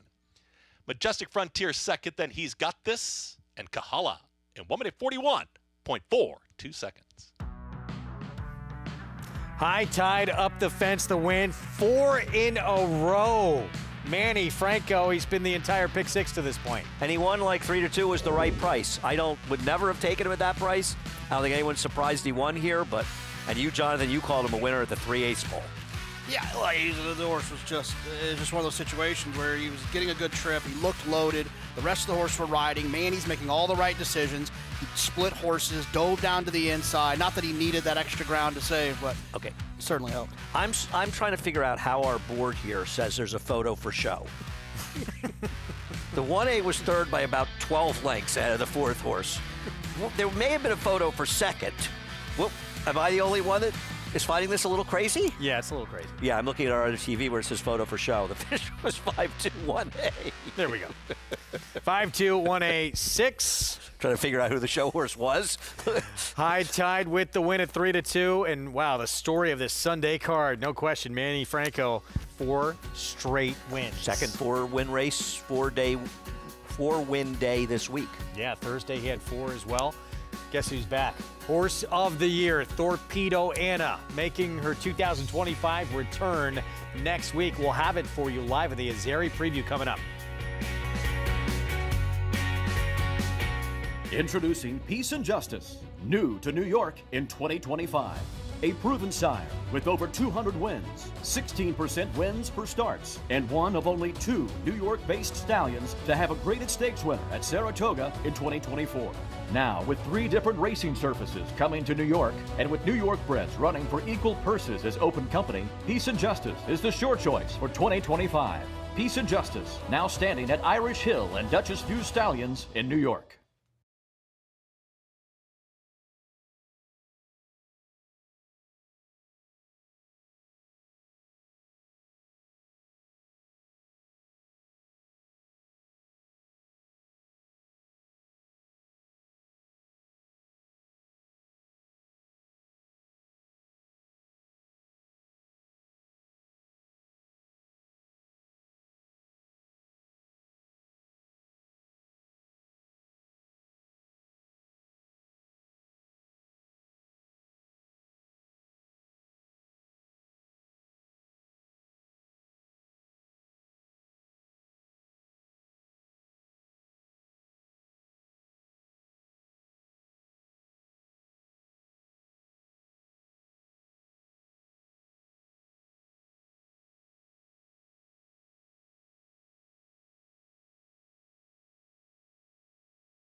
Back with you on our Sunday coverage on Fox Sports 2. You're watching America's Day at the Races. And there's a way look too much fun here today. at your winner of 4 in a row, Manny Franco. Just incredible. High Tide gets the win here, third off the bench. Well, the mark of the best jockeys are not because they're winning races with horses that shouldn't win, because it's a very hard thing to do. What they're doing is they're not losing with horses they're supposed to win. Absolutely. And that's what Manny pretty much does. If they're good enough to win, they're supposed to win, Manny's got a very high percentage of winning with them, and that's all you can ask from a rider. He's probably, going to be potentially odds on to win the last, and he's going to be on toned up here in this race. Odds on in the last? Might be. You would like, if you'd like 380 on Very Satisfactory right now. Oh, is the other half out?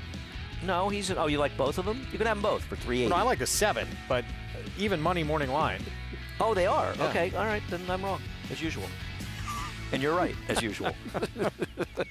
Horse of the Year is coming back. Torpedo Anna returning next week. We're going to have live coverage on the program right here. I think everyone except the 3 of us will be at Hot Springs for live coverage. Everyone. The cameraman, Claude's going. Johnny's going. They're all going. They're very excited about it. They're starting to pay attention now. Claude especially. Here is who has decided to try and take on the reigning Horse of the Year. She'll face 6 rivals. If she shows, and I think if she shows up and she's the horse that she was last year, she's going to win. And I think we're all rooting for that. You want to see good horses do well. Yeah, of course. I mean, I'm glad they brought her back, and it's fun to have superstars. It makes for excitement because they don't have to win, and that's what makes it so great. But she certainly should win this one to lead her up to another sensational year. But I think you always are a little more reticent with fillies and mares coming back. They sometimes just don't have the same oomph that they had. And she had a long campaign. A very arduous campaign. She's a very, very good. I would say what I find unusual about her is she was one of those horses and she got a lot of accolades, which she deserved. I think she was better than the races than her races looked on paper. Oh, absolutely. I mean, look, she was She kind of just did what she had to do, I think, in all of her races leading up to like the Travers. But she ran one of her best races in the Travers. And then I thought she was sensational in the Breeders' Cup as well. Well, I think you look at the Kentucky Oaks. She went to the lead. She wasn't really expected to be a speed in that race, and she went to the lead. Ways and Means, who we know is a very good horse, they show a little distance challenge, but she just flicked Ways and Means off top of the stretch like a gnat. And she's a serious Grade 1 horse. Then she goes against Just FYI, who had a perfect trip behind her, couldn't beat her with a perfect trip in the Oaks. And I don't blame. I thought it was a good move by Bill Mott. He said, okay, I can't sit behind her and beat her, so I'm going to go with her. And she ended her season. I mean, literally ended her season with that race and just buried the field. She's a horse that runs hard. She does the dirty work, and then she still wins and draws off impressively. She's a very good horse. Let's not forget, I mean, she goes to Parks. When she wasn't at her best, she still gutted out a win. Won. Yep. She probably certainly didn't run one of the fastest races. Breeders' Cup still wins. At the end of a long campaign. She's special, and it's going to be fun to see her come back. We'll see what version we get coming back. And I think a lot of horses might have just not come back at all after the Travers. They would have said she's had a very tough, hard campaign. She ran a huge race. She's done for the year. She may not run as well in those races, but she still ran pretty well, and she still won. We can't wait. It's going to be a lot of fun. I'm sure the buzz out in Hot Springs is off the charts, Mig. There is a lot of buzz about the reigning horse of the year returning here in the Aziri on Saturday. Post 1 in a 7-horse field. It feels like, not digging into the race yet, she's going to have to be very unlucky not to win here if she comes back at even any semblance of herself. And that's the conversation. I was talking with Ray Bryson, Kenny McPeak's assistant here at Oaklawn Park. She should be getting into town on Wednesday. It's a 506-mile trip from the fairgrounds to Oaklawn Park, so she'll be vanning in. From what I understand, Kenny's going to ride the van down with her. That's what you do when you get Horse of the Year. Last night after the races, guys, I went and picked up some takeout on the way back to my place, and I got stopped by 3 people in the restaurant wanting to talk about Torpedo Anna. And at the end of the day, we all became interested in racing by being fans to begin with. And horses like this coming back at 4, and all the good 3-year-old colts that are coming back at 4, is a treat for us as fans. We cover racing now. It's how we make our living. But at the end of the day, good horses make me remember why I became a fan to begin with. And Torpedo Anna, she certainly pushes the buttons with me. And thank you, Megan. We'll get into this 6th race coming up. We got so many big names are coming back. But to have her coming back with what she did last year, Horse of the Year as well, we don't get this a lot in this sport. Well, I mean, one of the good things about having good fillies and mares, or 3-year-old fillies, is they usually do come back, because if they breed, all they're going to do is produce another horse. Why would they reproduce themselves? So these horses do usually come back, and that's one of the nice things about having a very, very popular, talented 3-year-old filly. They come back and race the next year. Yeah, the good thing about Torpedo Anna as well is that her pedigree isn't one that's going to bring some of the numbers that some other pedigreed horse. I know she made her own pedigree by being as good as she is, but I think that also kind of helped us get her back as well. So that is coming up next weekend. Minute to post. Meanwhile, in the 6th, Mig, where are you going to lean here? Well, we'll start with the 5, Baby Gundini, and this is who or Gundin, I should say. This is who I like. The horse dropping slightly in class to the $8,000 level. Ramon Vasquez, I think, has been riding in terrific form, and she just looked the best from a physical perspective. And I put more weight on what I see from a physical perspective in the lower level races. She just kind of touting herself. Looks like she's doing really well. She has that race under her belt after not having started from November. And I think she could probably take a step forward on the slight drop in class. The 6, Saranac Lake, your favorite. You get Tyler Bacon, a horse that should be forward. I really think that's one of the things that Tyler excels at. She's dropping in class. Now, she is a handful. She had a saddle out in the winner's circle, not in that enclosed paddock, and they had to keep her on the move. But she looked like she settled in well enough on the racetrack.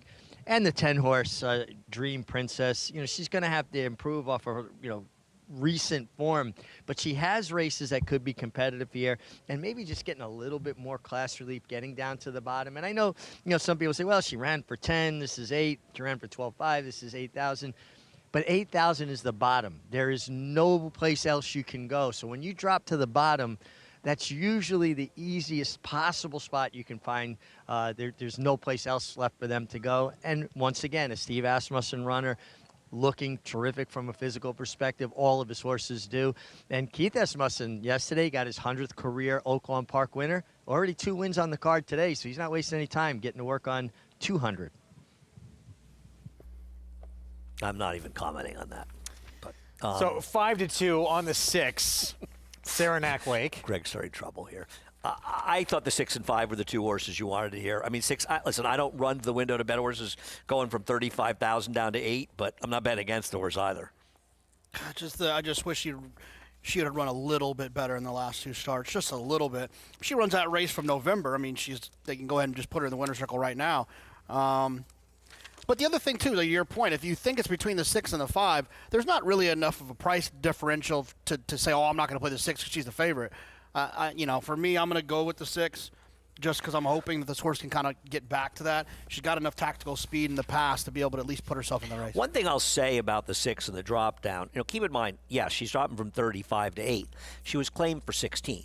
So it's not like she's taking that big a drop. And he claimed this horse from Joe Sharp, and she fell apart.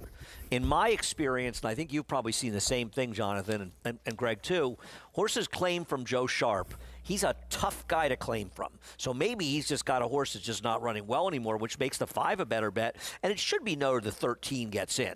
Because I always think the 13 is not impossible. What do you think? 4-1. I don't love the 13, but I do think getting in this race, you have to consider that horse a contender. For Kim Poole, long shot specialist, but with a contender here, at 4-1. Favorite, though, the 6. 5-2, Saranac Lake. Chris Hartman barn, and man who's the envy of the Miggs eyes, this young rider. He's really caught Miggs' attention. Tyler Bacon on the 5-2 favor right now. Let's go to Matt Dinnerman. Baby Gundon, post position number 5. Star's Dream coming forward. 2 back, Saranac Lake, battling for favoritism with number 5, Baby Gundon, and to the outside post, Spotlight to round out the field. Remember, ladies and gentlemen, this race will start and end at the 16th pole. That's the green and yellow pole. We're starting and ending there this race. We're ready to go. And we're off. Uneventful beginning after the start. Butterfly Queen had to slam on the brakes early. Baby Gundon got squeezed as well. Fearless Christie on the lead. Queenie's Way finds an opening on the inside. Takes back, though, as Fearless Christie leads the way with Singing Emma. These two a neck apart. Queenie's Way off of them in third. Clearly Creeps outside of her, now claiming the 3rd position away from Queenie's Way. Gap of 2 to Undecoded racing in the 5th position. Saranac Lake and Spotlight are next in the field. Then comes Baby Gundon off the speed today with Courtney Fay. Butterfly Queen is second to last, and Dream Princess is at the back of the pack. Down the back stretch, a fast tempo ensues. Fearless Christie and Singin' Emma, they're going hard on the lead here together, and they're 2.5 clear of Clearly Creeps in third. Gap of 2.5 more to Queenie's Way, losing position already, being swarmed by a number of rivals here. Saranac Lake is one of them. Spotlight is deep on the course, and Undecoded as they go into the far turn. Baby Gundon passing runners. There goes Baby Gundon getting towards the round of the far turn, producing a nice bid here, Baby Gundon, as they round the far turn in the red cap. We come back to the lead. Fearless Christie's the leader, but Baby Gundon is swarming, flying past horses here, and Baby Gundon on the outside, breezing to the lead under Ramon Vasquez. Baby Gundon made that eye-catching move on the turn and continues that sustained run and kicks for home. Baby Gundon opening up now, 3 lengths, now it's 4, coming down the stretch. Clearly Creeps is second. Saranac Lake trying to get up into second, but this race is over. It's Baby Gundon dominant in victory this afternoon. Second home in the race was Clearly Creeps, and then Saranac Lake and Fearless Christie. Baby Gundon, second off the claim win. Ramon Vasquez for Ingrid Mason. 2-1. Good trip. Round 1 easily. Yeah, that move doesn't often win. It feels like when you kind of slingshot like that, wide, move early, where it's visually impressive, where you're traveling so much faster than everyone else, you usually get a little tired in the stretch. This horse did not. It was actually a great decision to get out of any trouble where, like, the 6 kind of got stuck in behind horses. I don't think he had no finish. The 6, as it turned out, just had no finish. Day on Thursday, 4-win day on Saturday, 4-win day today. What happened Friday? He only had 1. 13 wins and counting for Manny Franco with 2 mounts remaining. Stay with us.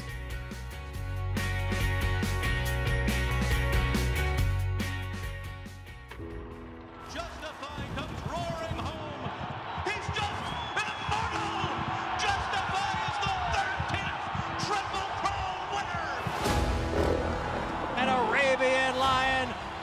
goes to the front here. Arabian Lion to win the Grade 1, Woody Stevens.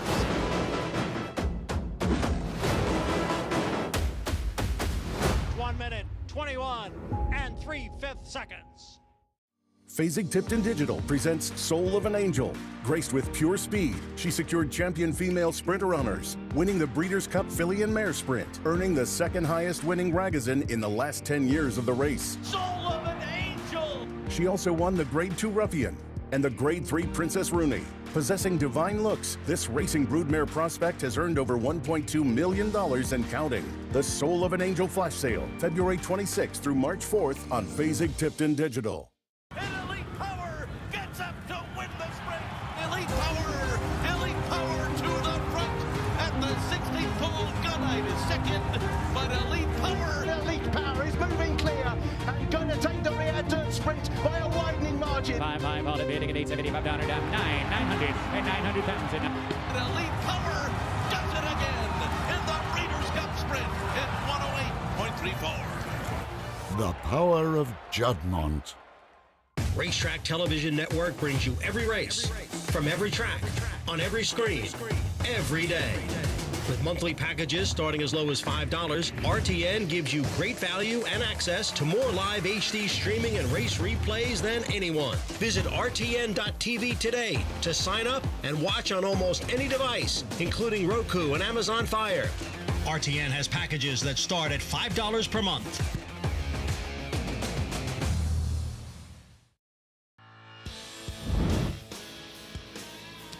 Here we go. Are you ready? Belmont Stakes at Saratoga. Tickets are on sale now for that festival.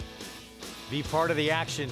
First time ever. It happened last summer and it exceeded expectations. If you were there, pretty sure you want to be back. It was a really, really exciting week of racing, and we'll be 5 days this week with New York Breds on Wednesday. And you know, I feel bad, Jonathan, because you're apparently covering from down here. Oh, I'm sorry. They didn't tell you yet? No, is true. I shouldn't have done. I'm sorry. I apologize. Yeah.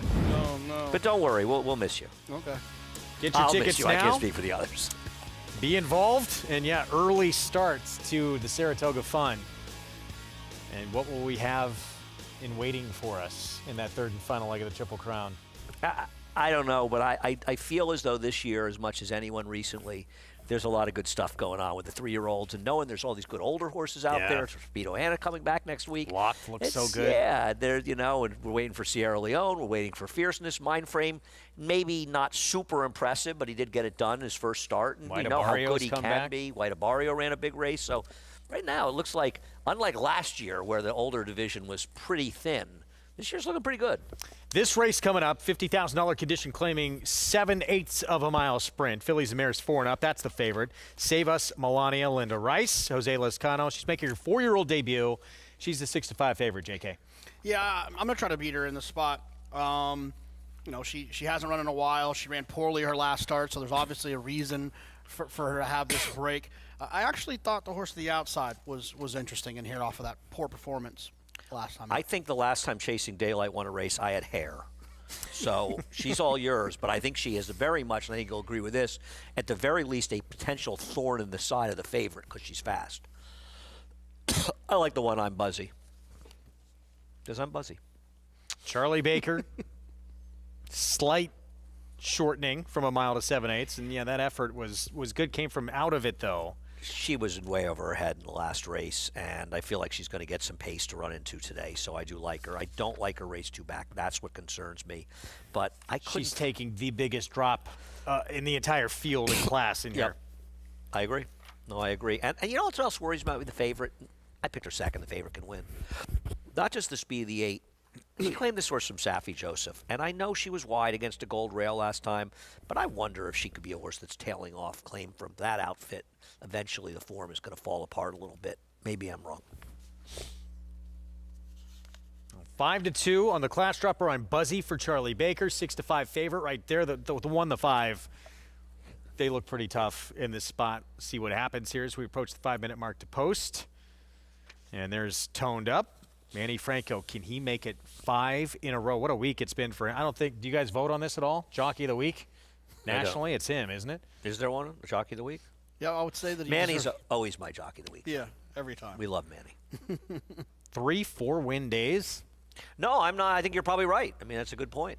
I agree. Lane Leslie, take a look at him. And I think Lane Leslie has really improved as a rider. It's tough. It's tough on this circuit, but I think overall he rides well. Yeah, it's a hard place. It's a hard place. I mean, this is the best time to do it is this time of the year, right? It's funny, you know, 4 or 5 years ago, we said the same thing about Manny, where he was kind of, you know, don't get me wrong, he was a great rider, but then his commitment to staying here in New York helped solidify his business. Now, year-round in New York, he's a guy that is dangerous. Yeah, let's go back to the conversation Mig was talking about with Raylo Gutierrez. How difficult is that when you jump circuit to circuit and you don't build a specific business in a certain place? Well, obviously, Mig has a perspective on it that we can't have because he's been there and done that.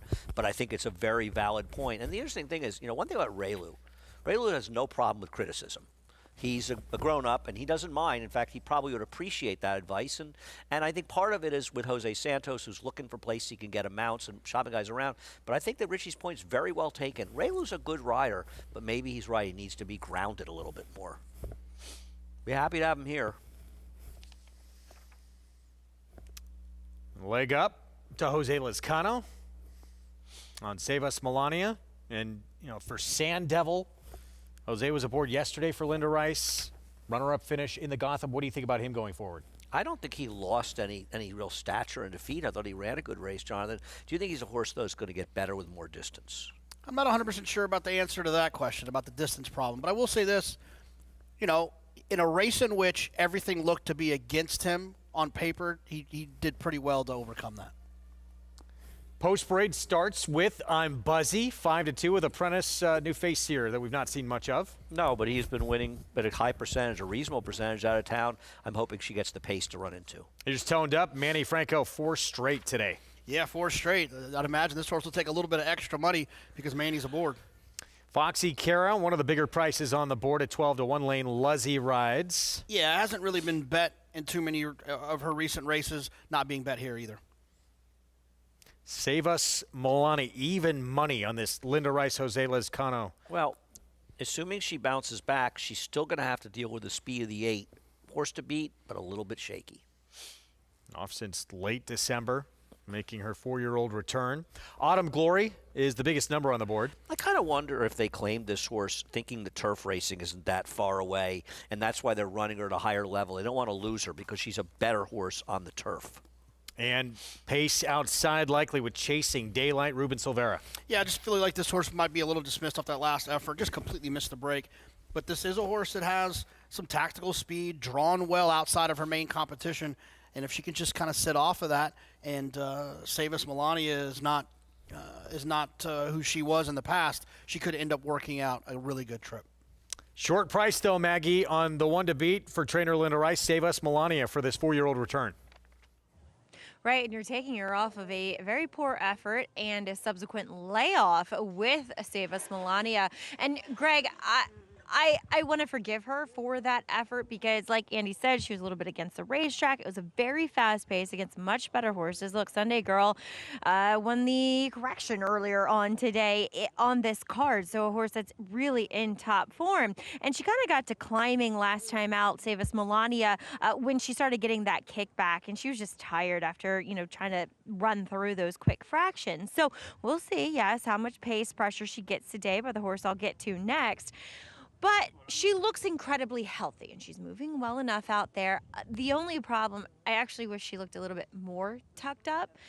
She just has a little bit of a belly on her, and at a short price, I'm still going to stick with her here, but I'm a little concerned about her overall fitness levels as number 8, Chasing Daylight. Yeah, she was off in a tangle last time out. She had an extension blinker on, and today, she has an extension blinker and an extended cage bag. This is about the most severe equipment you can have on a horse. Now, personally, I don't like it because when you're dealing with racehorses, you want them to feel free to move forward and run as, you know, fast as they possibly can. I kind of get, you know, equipment that on other horses and in other disciplines because you're trying to contain them. You're trying to, you know, have control to do lateral movements and jumping. And no, we're dealing with racehorses. You want them just to not feel inhibited by their equipment. And for me,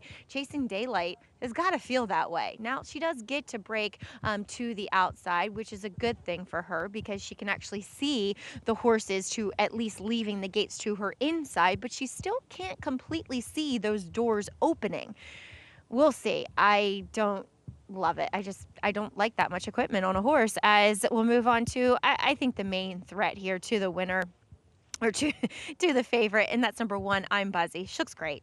Dropping in here for Charlie Baker. I thought her effort, even though she ran 4th, a well-beaten 4th, she ran well that day. She was further back than some of those top finishers, and she just kind of stayed on well whilst being wide throughout. So she looks great heading in here, especially against the foes that she meets today. Greg?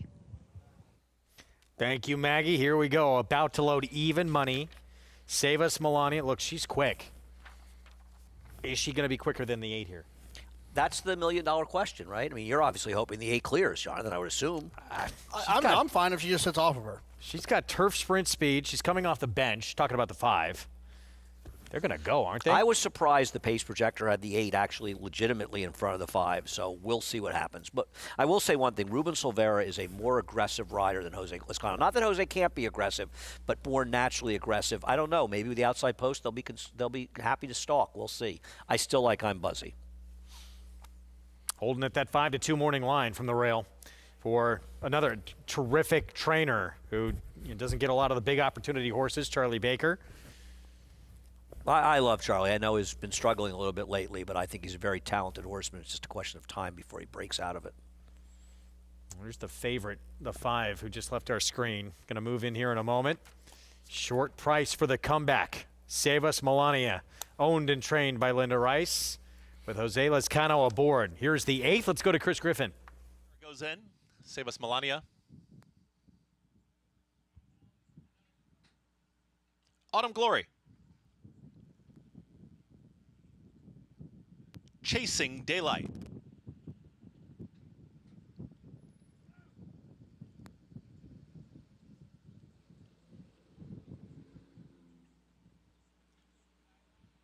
Goes in. All set. And they're off. Chasing Daylight broke well from the far outside. Save Us Melania's in the early mix 2. They're going to be 1-2. It's Chasing Daylight with a nose in front. Right there is Save Us Melania is going to be a tracking second. Dim behind them, that's Autumn Glory, who's already about 3-4 lengths. Now they're in 3rd. Switching to the outside was I'm Buzzy is in 4th. Very strung out here. As second to last is Foxy Kara with the trailer toned up. They're Chasing Daylight. Chasing Daylight is in front, 23.41. That opening quarter mile, Save Us Melania has moved to the outside, wants to stalk from the outside, is now in pursuit as they approach. A half mile left to go. Chasing Daylight into the turn. Save Us Melania ready to challenge, and here comes the run from Save Us Melania, who's just rolling right by. Save Us Melania just ran right by Chasing Daylight, who's trying to keep up here from second. From the back, here comes I'm Buzzy, starts to rally on. Losing ground there is Autumn Glory.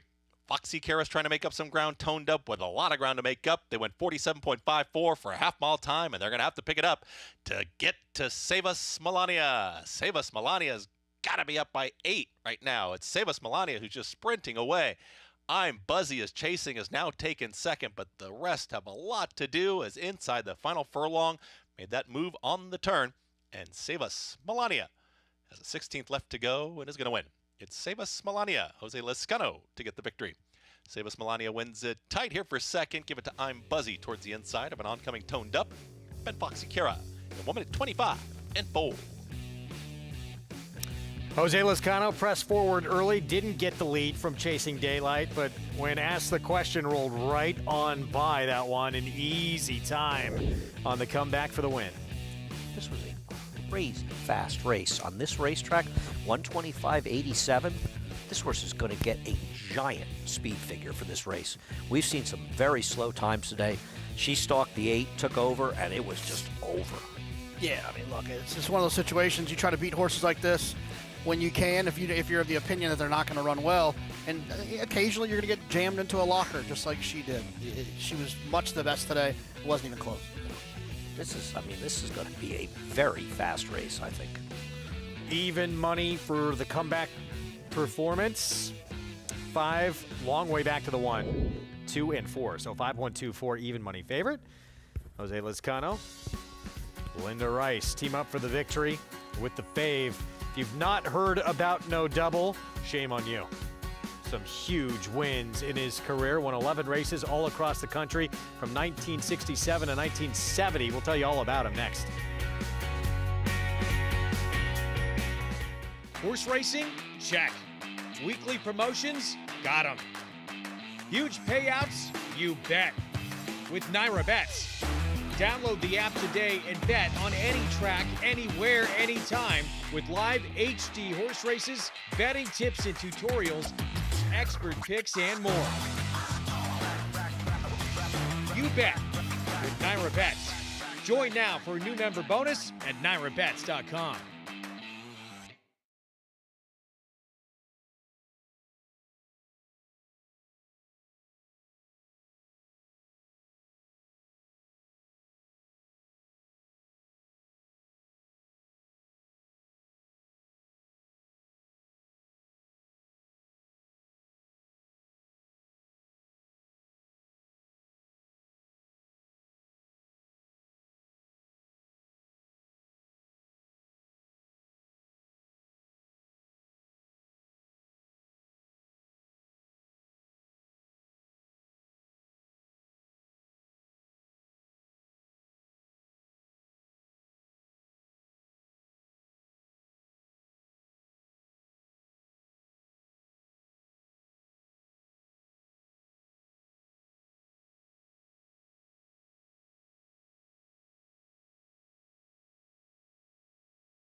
Back with you on our Sunday coverage, America's Day at the Races. It's brought to you in part by Hillendale at Alapa.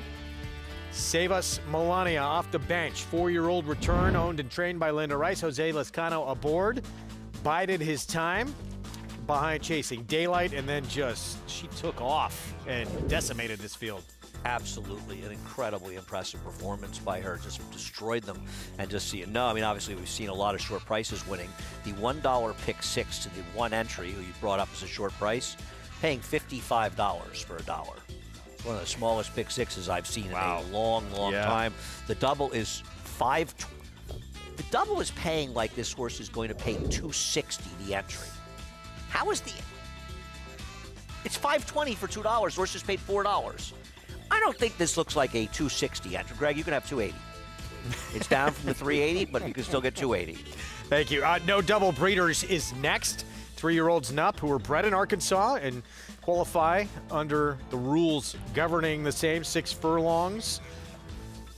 And let's tell you all about who this race is named after. It's Arkansas Derby when it was over 50 years ago, but still to this day, No Double is the pride of Arkansas. In addition to winning Oaklawn's premier Derby prep, he'd go on to conquer competition both east and west, including the Big Cap at Santa Anita, setting a new stakes record time in the Med Mile, earning him the nickname the 100 Grand Specialist.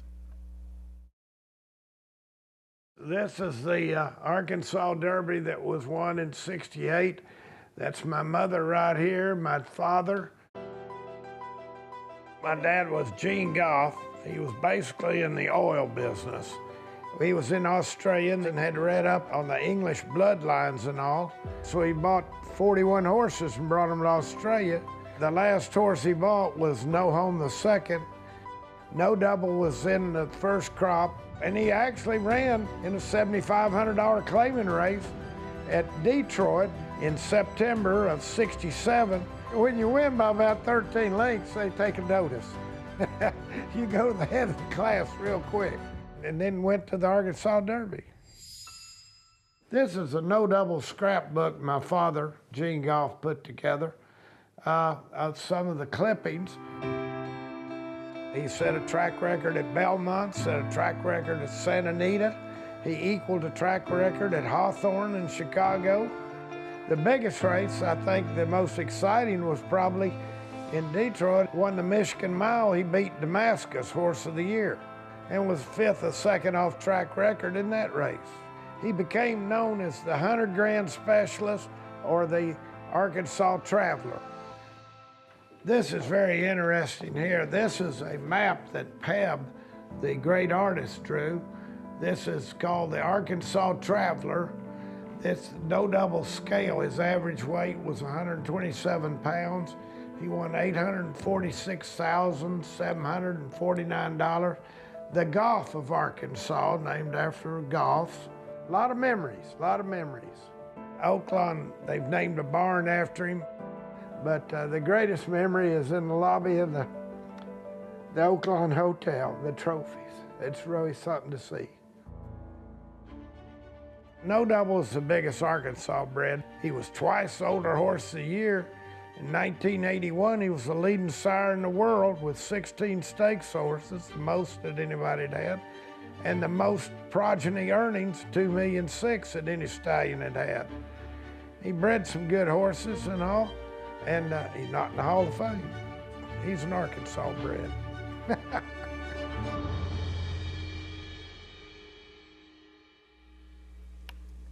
I love that piece. Learned a lot about this horse, so I didn't know a whole lot about Mig, but he deserves to be recognized in the Hall of Fame after the career he put together.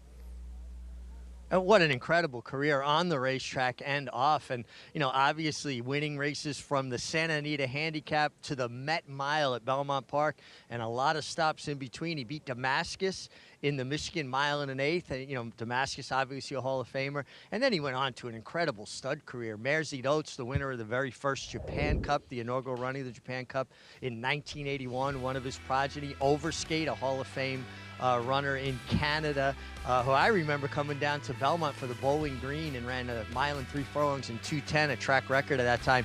And in No Double's last two starts, Greg, he set a track record at Santa Anita, and his next start set a track record at Belmont Park.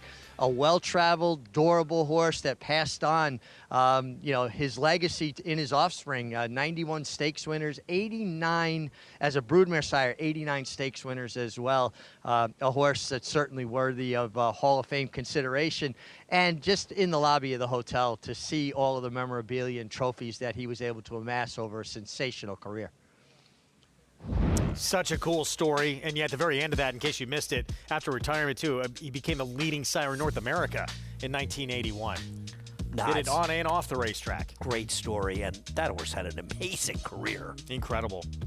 Well, race named in his honor coming up here, the No Double Breeders. And the favorite, Bohemian Bow. We talked about a long time ago, back early on in the beginning of the program. Speed from the rail, just been facing better company.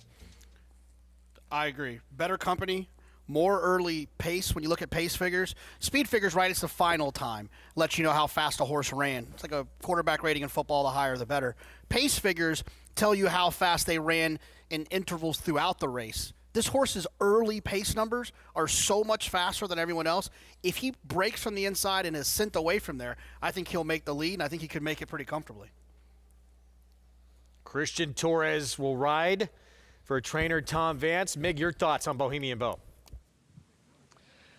I just think Bohemian Bo is just too naturally fast for this group, Greg. He looks like he's controlling speed. He's got great gate speed. Normally he breaks like a jet away from there, and I think he's going to lead them on a merry chase. He looks terrific.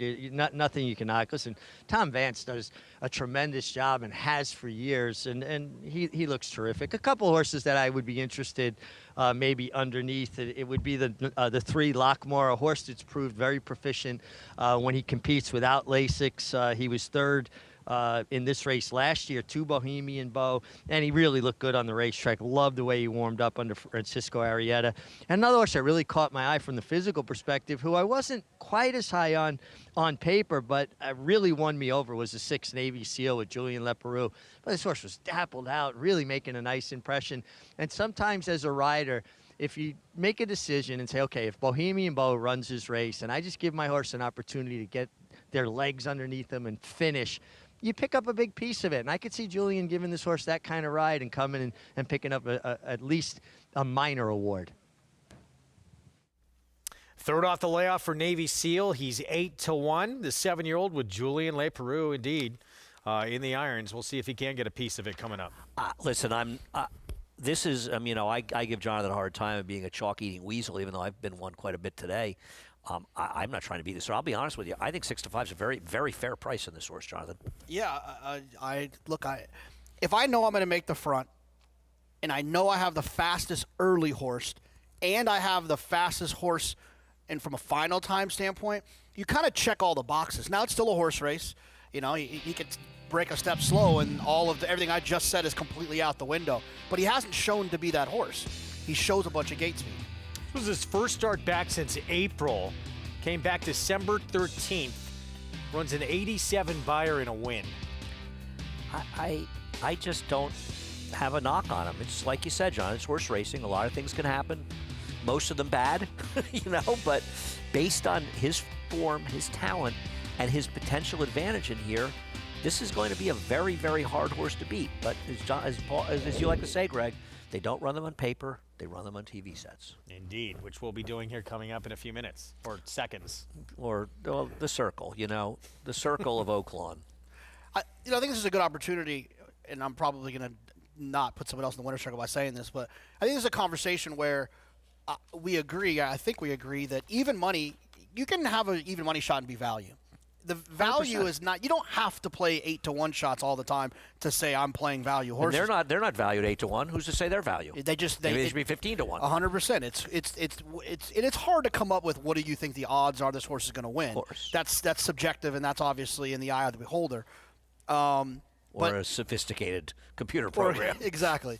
But it can be value at short prices. We had this conversation, Andy, a couple of years ago at Saratoga that there was I think 3-5, and we said it was value on a horse that seemingly couldn't lose and didn't lose. Horses can pay $280 and be value. Horses can pay $25 and be bad value. Value is the most incorrectly used term by way too many people in racing. This suggestion that because of horses 6-1 or higher, they're value. That's complete and utter nonsense. Value comes in whether or not you think they have a better chance to win their odds. And listen, with the takeout, that's not going to happen a lot. But to suggest that they're big prices, they're therefore value, or there's low prices and they're therefore bad value, that's just complete crap. Bohemian Bo, 4-5, I believe, now from the inside post. Christian Torres aboard in this no double breeders. Let's go to Matt Dinnerman. X's. We're ready to go.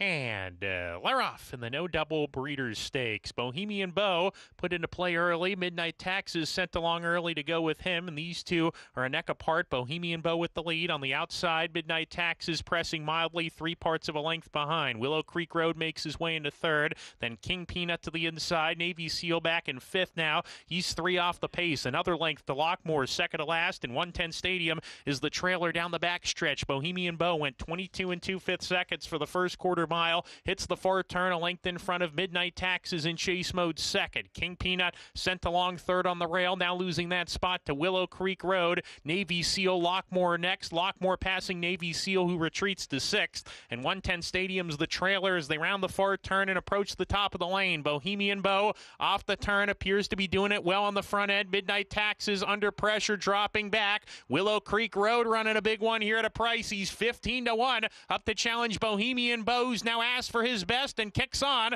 a length and a half ahead. On the outside, here comes Navy Seal making up good ground down the center, and Navy Seal and Julian Leperoux to the lead, and they'll be in the winner's circle for the No Double Breeders Stakes. Navy Seal does it at 12-1. Willow Creek Road was second, Lockmore next, and Bohemian Bow faded down the lane. Navy Seal, one that Mig pointed out. Good call, third off the bench. Julian Leperoux for Nancy Knott floats up to 12-1 for the win. Tremendous call. The chalk-eating weasels here were dead wrong. No excuse for Bohemian Bow that just stopped. And give a lot of credit to Navy Seal getting it done for Julian. You know what's funny is the midway point of this race, I didn't bet the race, but if I would have bet more. I thought the one was a cinch when they turned for him. Yeah, this is exactly the trip that I would hope that he would have gotten when we were talking about him before the race. He got that trip, and for whatever reason, he still wasn't able to pull it off. Surprising here. Yeah, no response in the stretch. Doesn't even get top three here. It was bad. Navy Seal for KM Stables. Julian Leperoux the win, and the No Double Breeders 110-2 final time for the 6 furlongs wins at 12-1, beating a short-priced favorite. Navy Seal, 7th win of his career.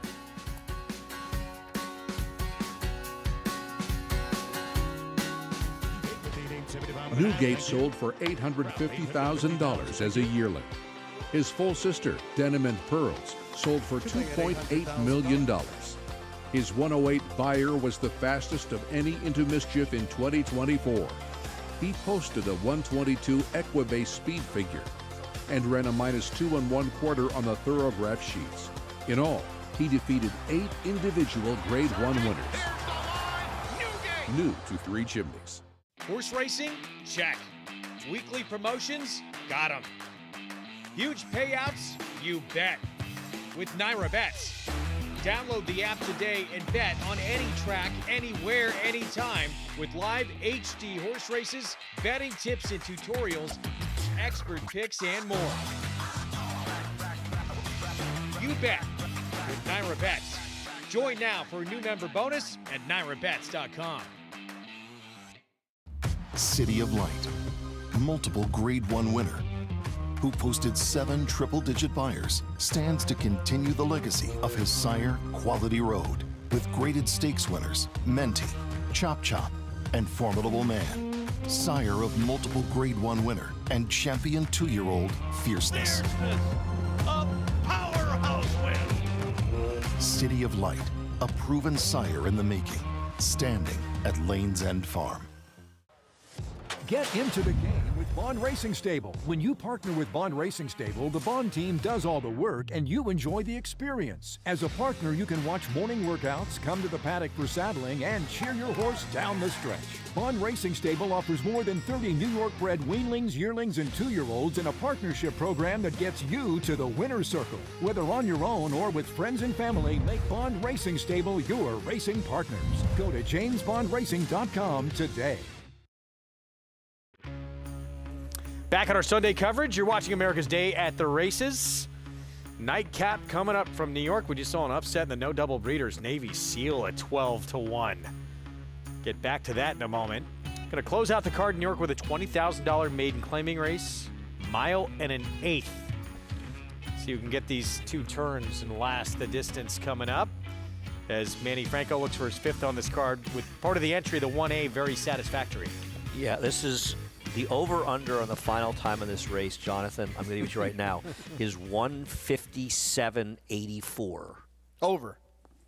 I don't blame him. I try to sucker him in, but he's a little too sharp. I'd go under. Okay.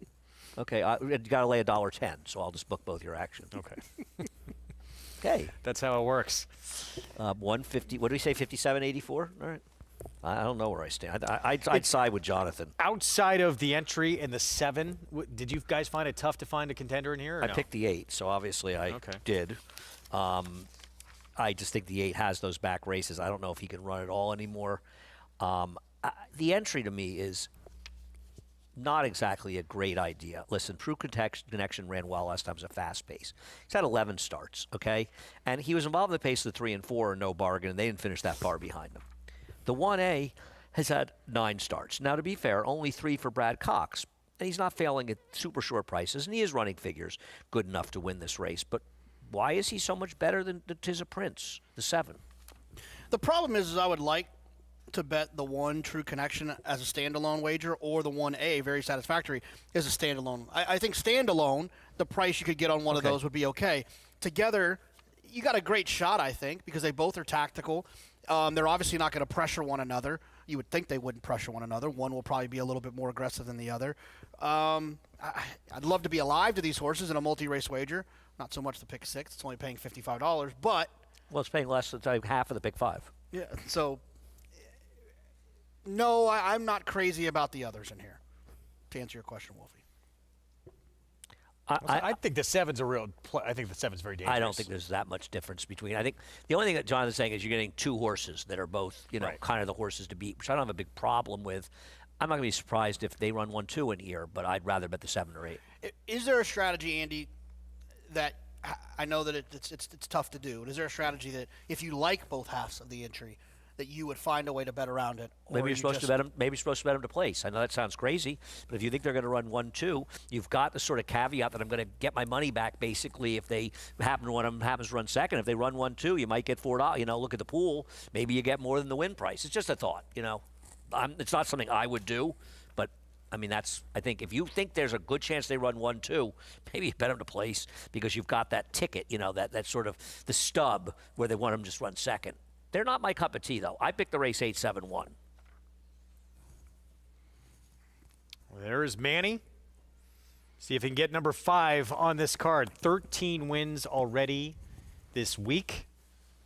4 on Thursday, Saturday, and today. Incredible from Manny Franco. And he's part of this entry that's 4-5 in this finale coming up. Yeah, you like this entry more than I do, Jonathan. I'm not in any way suggesting they can't win, they won't run 1-2, but I think both these horses are badly flawed. Back to Oaklawn quickly. Navy Seal and the No Double Breeders 12-1 upset. Winner Circle lead-in brought to you by the Soul of an Angel flash sale on Fasig-Tipton Digital, offering Eclipse Champion and Breeders' Cup Champion Soul of an Angel bidding. Now open, closes Tuesday, March 4th, 6 p.m. Eastern at digital.fasig-tipton.com. Let's go to Mig. Thanks, Greg. And just a terrific, patient, well-judged ride by Julian Leparoux. Julian, you rode Navy Seal for the first time last time, and he laid up fairly close and just kind of ran a little even. Today, you took him back. Was that the plan? Yes, actually it was. Like you said last time, he broke very sharp, put me in the race very nicely. And I watched all the replays before, and I was kind of surprised to be that close of the pace actually early on. But he traveled good, so I was like, I left him there, and like you say, he kind of slowed down at the end. So today was he broke good again, but kind of took him back a little bit and settled in and make a run at the end, and he did great today. He looked so good warming up. He dappled out. How much confidence does that give you as a rider when you see a horse look that good? Oh, that definitely helps. When you look at him in the paddock, he was looking awesome and. Very happy in the post-parade too, jogging, very sound and very happy. Very happy horse to do his job too, so very good. And I learned a lot from the first ride. Definitely help for today, yeah. Great job here, terrific, patient ride. Thank you very much. And guys, Nancy Knott's first stakes winner as a trainer as well. Yeah, how about that? Congratulations to that barn. Well done, Nancy Knott. And to do it, beating the short price favorite that looked like such a massive standout. $26 for the win for this 7-year-old. Now gets a 7th win of his career. Yeah, I'm happy to see Julian doing so well. And when the one just fell apart, it opened up for the closers, and they came. 6-5-3 in that No Double Breeders. Back to New York. I'm going to leave my long shot special because I'm going to leave after the New York race. I think the 11 is big, interesting at Oaklawn. He's almost 20 to 1. In the 8th. Yep. Turn back. I can't resist him. Nick's Glory. Yeah. It's not because I hate the Knicks. Post Parade Aqueduct, True Connection, part of the entry. A massive underlay, but he did run okay last time. Got to get a mile and an eighth. You're making fans all over. The 1A, very satisfactory. It's usually my job. Making enemies as quick as I can. Another horse who can win, but man, you're getting a short price. Johnny likes the entry more than me. Did you want to say anything about Billy Joel? No, I've already done that before. Bad Boy Butch went by. Listen, he didn't run that much worse than the one last time. Limits of Power, big price. Yeah, not a problem. This horse ran well 3 races back. Big price on Noble One. Yeah, this horse did not run well 3 races back. New Gelding, Tis the Prince, 7-2. I think he's an overlay at 7-2 in this race. I think he's a perfectly good alternative to the entry. I agree. The one Andy likes outside, Romero Mirage on Fluff the Pillow. Yeah, look, another one who I think is interesting. Drawn well, too, for this type of race, and has the tactical speed, I think, to take advantage of that outside post. Let's go down to Maggie.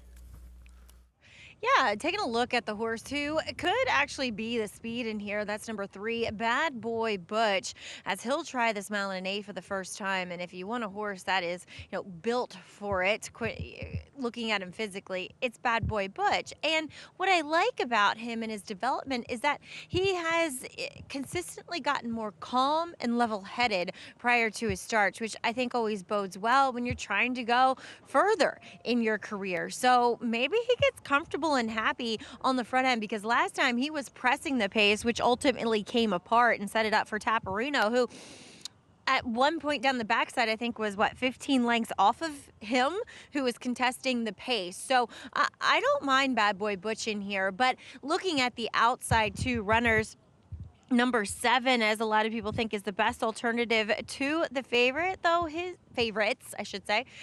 His chances are racking up, but I'm always a little sucker for a New Gelding. But it's not changed this horse much. He's always been a lighter frame type, which is very typical of the Cairo Prince line, and he's always been pretty well behaved. So maybe just to regroup, New Gelding, it gets the job done for him. We'll see how he negotiates a mile and an eighth, though arguably one of his better efforts came at this distance. I, like Andy, like number 8, Fluff the Pillow. I think he was just very rusty last time out in a race at Laurel, in which the winner, I don't think, was any kind of bum. I mean, he came back against winners and improved his speed figure. This horse definitely needs the distance. I know he could be more forward again here. He just moves like a horse that went long. He kind of spends a lot of time in the air. He has a lot of suspension to his stride, and those horses with those big loping strides do better when you get more ground to cover. It takes a while for them to kind of unravel it, and 2, they just kind of tend to keep going. So I'm going to pick him here. He looks incredibly fit for Horacio de Paz, and look for him to have more of a forward position this time around, guys. Maggie, thank you. See what happens here to close it out. Odds on True Connection. Very satisfactory. Can Manny get number 5? He's on the 1A. But, yeah, attractive. Getting even better on the 7 here, Tis the Prince, 4-1. Yeah, Jonathan and I don't agree on this race. I'm not saying the entry can't win. I think they're a horrible wager at this price. I just want whoever makes the lead, and I just felt like it was going to be one of them 2 because of the team tactics you could expect from an entry. One, go ahead and get away from there, and the other one sit off. I'm hoping one of them makes the lead. I thought the 3 or 4 would be in front in this race, personally, but we'll see. 3-5 on the 2-for-1. And a double with a $4 horse that's paying $5.20. So you're getting 1-5 if you have that double, and a pick 6 that's paying less than the pick 5. Don't see that often. A lot less. Close it out right here. Mile and an eighth as well. We're going to have some potentially weary horses late in this 20 maiden claiming. 157.84. Was that my number? I believe it was. Right. Jonathan took the over. And you took the under. It's a battle. Chris Griffin with this Sunday finale from Aqueduct. Fluff the Pillow. Romero Mirage aboard. Goes in. All set.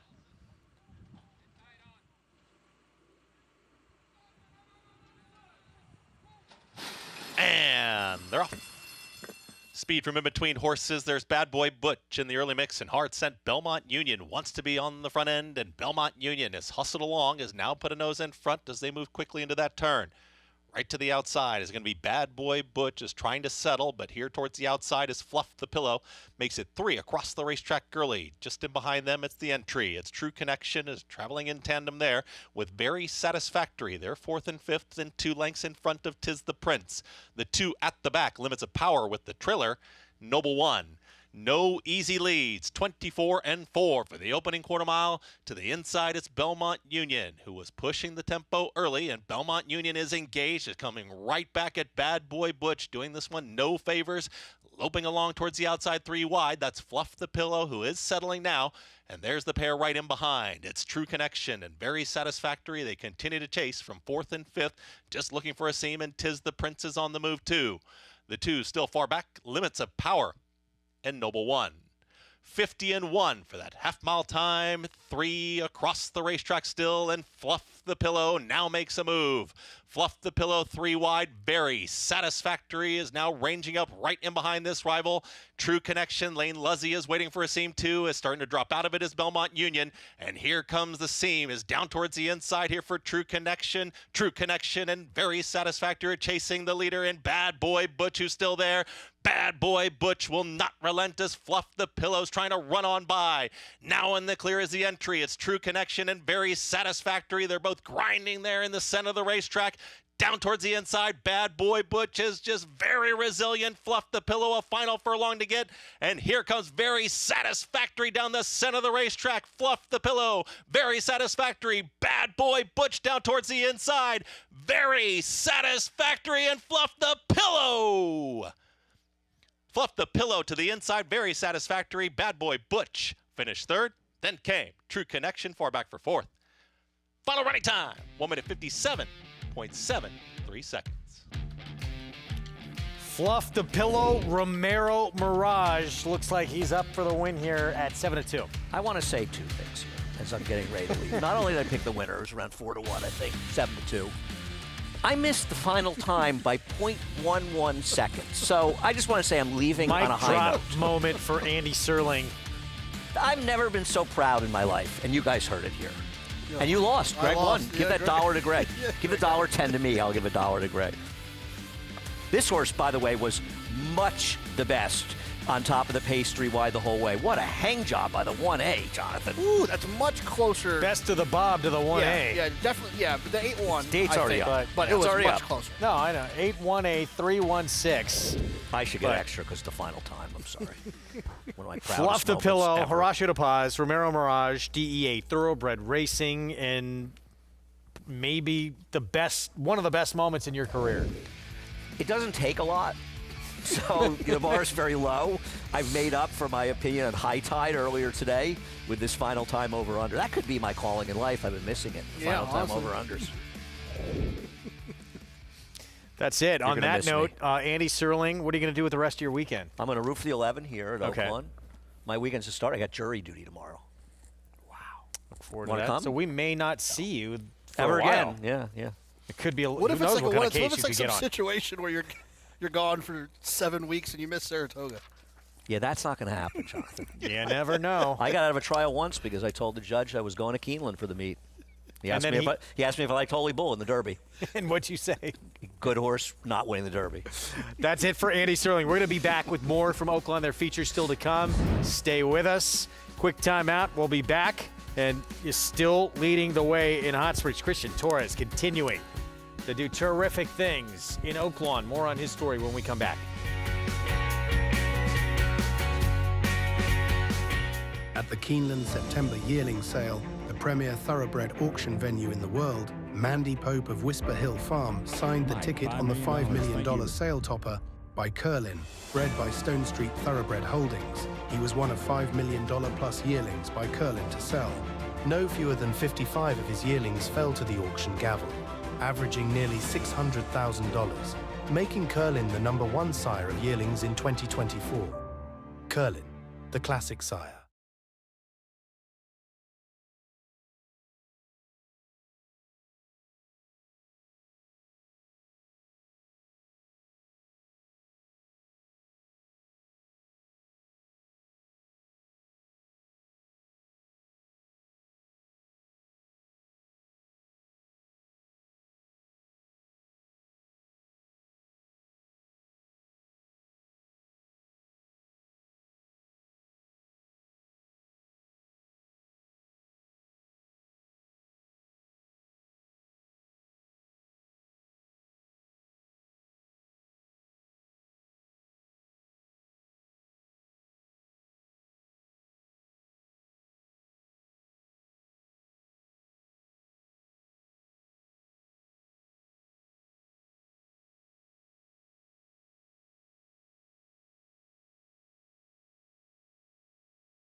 Kick that beat, JK. Back with you on our Sunday coverage.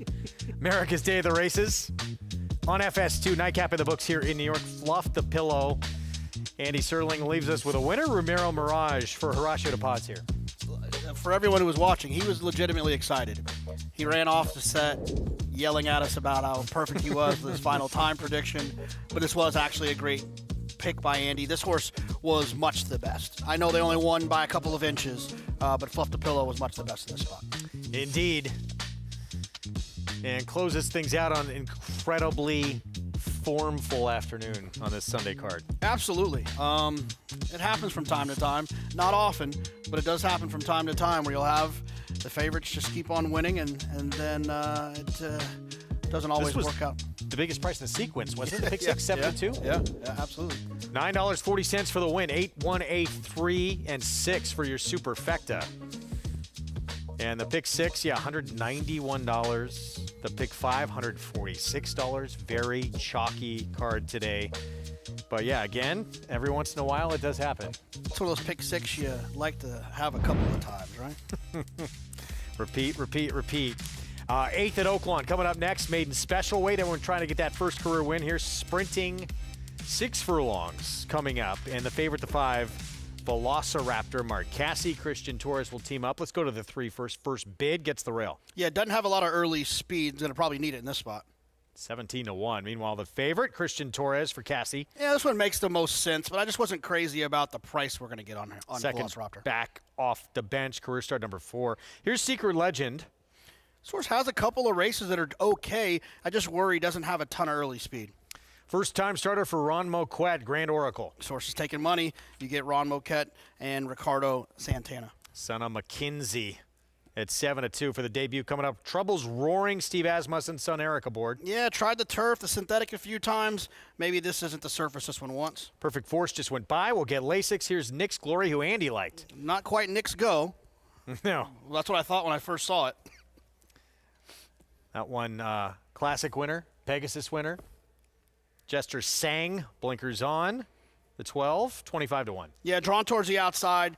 It does have the debut number was actually okay, but needs to try to find that number to be able to be competitive with these. And back to the 8. Here's Trouble's Roaring. Uh-oh. Got to get back to Trouble's Roaring. Yes, we talked about this one. When I see a good trainer like Steve Asmussen, try the synthetic a couple times, try the turf, it starts making me think that he doesn't want to run that horse on the dirt. Steve Asmussen has more horses probably spread out all over the country. If this horse needed dirt, he would find dirt for the horse. That's my concern. Man, pretty good on dirt, though, too, back at Churchill. With more, let's go to Mig. Yeah, guys, it's an interesting group and a really solid, good-looking group of horses here. We'll start with the 5, Velociraptor, who has speed. But I just food for thought, guys. I'm not sure speed is great today. You know, we did see one horse go gate to wire earlier in the day, but it was kind of drifting far from the rail. And that was a Steve Asmussen runner with Keith aboard. And I've seen a few horses now that have been involved just kind of lay down the last 16th of a mile. I just wonder if speed isn't as good as it could be, and Velociraptor certainly appears to have ample speed. The 7 Grand Oracle, the first-time starter, taking money. Really good-looking Sonner McKenzie here, owned by my host here, Louis Sella, has trained well. Ron Marquette having a tremendous meeting. And this is just a really classy individual. I wonder if he might not be a bit better when he goes a little further, and maybe this is just a starting point, but he really checking the boxes from a physical perspective. And I think the 8 horse, Trouble's Roaring, a horse that spent majority of career on synthetic, one turf start. Then you can understand the thinking, right? By World of Trouble, a grade 1 winner, Jaipur winner on the turf. But this horse favors Henny Hughes, the maternal grandsire, much more than he does World of Trouble. And his last dirt race at Keeneland in April of last year was very, very good. And maybe this horse is just getting back to a preferred surface. And again, a Steve Asmussen runner could not look any better in the flesh. 7-2. I mean, you look, the majority of his races, have you said they've been on synthetic, JK, but his last 2 dirt races, they were both very good. Yeah, no, I can't argue with that. You know, if he runs that race he ran at Keeneland or even the one he ran at Churchill, he's going to be right there in the mix. And here is that one at Churchill. Yeah, just a little concerning, I think, at this price. Does he want this surface? And look, you got to defer to someone like Steve Asmussen if that's what you think he wants, but it feels as if Steve was trying to do different things with this horse along the way. Would just miss in that battle. That was at 5.5 furlongs against Banjo Chris. Did Andy say what he liked about Nick's Glory? He just mic dropped us with I like the 11, then he left. I think he just mic dropped us. Let's try to figure it out. So this one's cutting back in distance after that second start at 6.5 furlongs at Churchill Spring. That was impressive, wasn't it? Andy Steadied loves in the race a little bit. Andy loves a cutback, and the science there is, you're going to have a horse who's going longer now gets to go a little shorter, should intensify their kick, their fitness, and should set him up. He's drawn well here. He's got some numbers, like you said. That number at Churchill puts him trouble. Yeah, puts him in the mix. He was 52-1 that day, so probably snuck up on some people.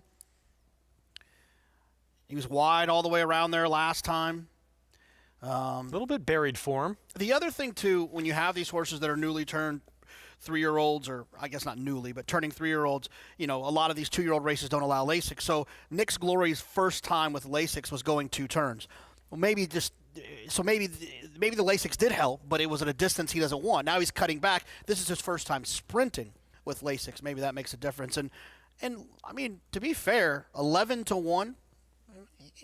He's being bet a little bit. This horse could be 30-1 and no one would complain. And then you got a horse like the 9-2, third start of his career. I know he's a long way back, but he competed against Jonathan's Way, who was a major contender, certainly as a 2-year-old. Going into that Breeders' Cup Juvenile, it looked like he might have been the horse, or at least one of the horses to beat that day. Yeah, it's got a wonderful name, Jonathan's Way. I agree. Thank you. Why can't he... Coming back now as a 3-year-old, he had a lot of opportunities, though, didn't he? No, he did, but that's typical, right? For a D. Wayne Lucas trained horse, he runs them. So it's we'll see. I mean, a lot of these horses have numbers. Velociraptor is just the most recent. The one thing I will say about Velociraptor that I do like is that this horse has legitimate speed to be able to make his own trip. And I think when you have horses like this that have been allergic to winning, being able to find yourself on the front end or close to it does make a big difference. Yeah, and a right to get a little bit tired, too. That was off a 4-month layoff, a little bit more than 4 months. We'll see if that helps him and can help him finish today, the 5. Christian Torres from Marcassi, Velociraptor. Let's go to Matt Dinnerman. The outside post goes Zip. We're ready to go. And Laroff. Good beginning for all the runners. Velociraptor out on the lead today early with Troubles Roaring, who's a half-length back. Perfect Force in the 3rd position, now passed by Nick's Glory and Jester Sang, who's deep. Grand Oracle eases off a pack of horses. Down on the inside, Secret Legends making up some ground. He's level 3rd now, 2 lengths off the pace, and we come to the back. First bid, the gray horses last as they approach the 4-turn run. 7 lengths from first to last. Velociraptor has company from Troubles Roaring there on the outside, pressing him on his throat latch. Rounding the turn, a 3-deep Nick's Glory trying to make it a party of 3 as they round the far turn. Gap of 2 to Perfect Force, finds himself between horses. Secret Legend sent along, Jester Sang outside of him, and an all-out drive. Second to last, still Grand Oracle. He's 7 lengths behind, under a ride. First bid with him at the top of the lane. Velociraptor tiring, Velociraptor on the rail. Has been passed by Troubles Roaring. Now outside Perfect Force, he's rolling. And Perfect Force and Rafael Bejarano up to challenge Troubles Roaring in the final 16th. Coming to the finish, Perfect Force in front, putting away Troubles Roaring, and Perfect Force draws clear. Wrapped up late, wins by 2.5. Second was Troubles Roaring. Grand Oracle got rolling late, was 3rd best. Secret Legend 4th. D. Wayne Lucas, Rafael Bejarano, BC Stables, and the 3-year-old return. Career start number 8. Perfect Force breaks his maiden. Yeah, look, I mean, these horses have foundation. If they come out of the Lucas barn, they run, and he runs them, and he runs them into fitness. This horse hasn't run since December. Got a nice little freshening, shows up back here, gets some pace to close into, and ends up running away from him at the end. I will say the 8 Troubles Roaring actually ran pretty well, considering Velociraptor, on the other hand, did not run very well. Yeah, gave up that lead. As we see the 9 finally get that first win. for the coach. You want a little behind the scenes if you're at home. Wolfie circled the 9, and he just threw his past performances at me. I was showing you something that else. he circled the 9. No. Yep. No, not true at all. I circled the horse after he won. Oh, okay. But I did give you this horse. But 4-1, winning on the comeback here for Dwayne Lucas. Little credit. 110-1 for the win. Rafael Bejarano again for the coach. Very good pick. These prices, when we come back, we're going to take a timeout. We're going to look back to the road to the Oaks from Saturday here in New York. How about Whit Beckman? He's got 3 serious fillies in contention for that first Friday in May after Drexel Hill steps up in the Busher.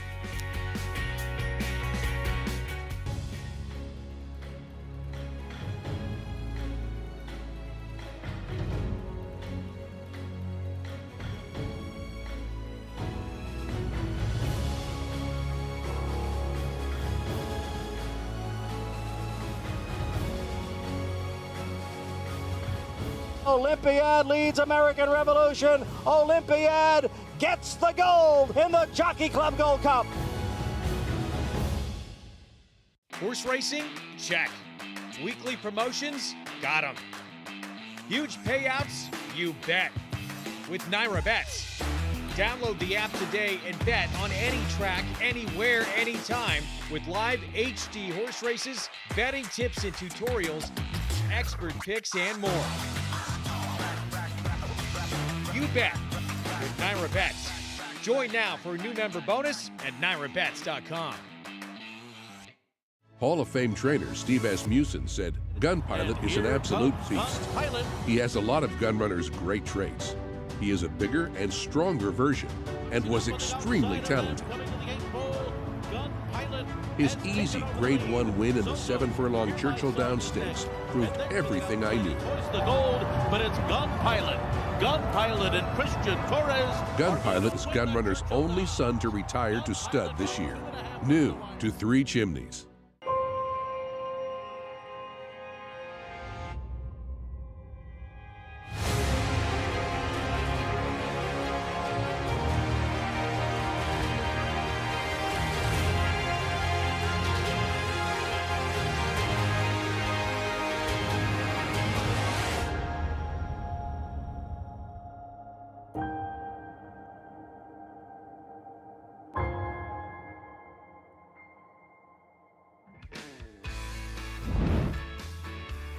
Back on America's Day at the races, Perfect Force, 3-year-old return for Dwayne Lucas, a winning one at 4-1.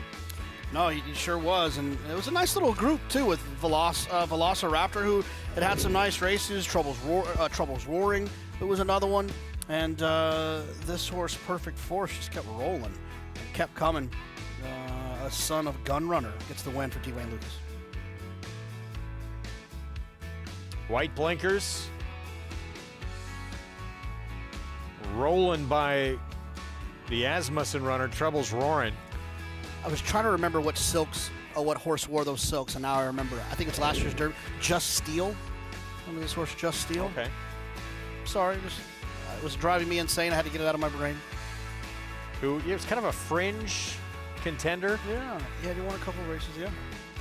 On the Triple Crown Trail. All right, so we move on. Race 9, mile and a 16th. Allowance optional claiming group, even money, first division. Julian Leperoux, Ken McPeak won first time out and then was third first time against winners back on February 7th.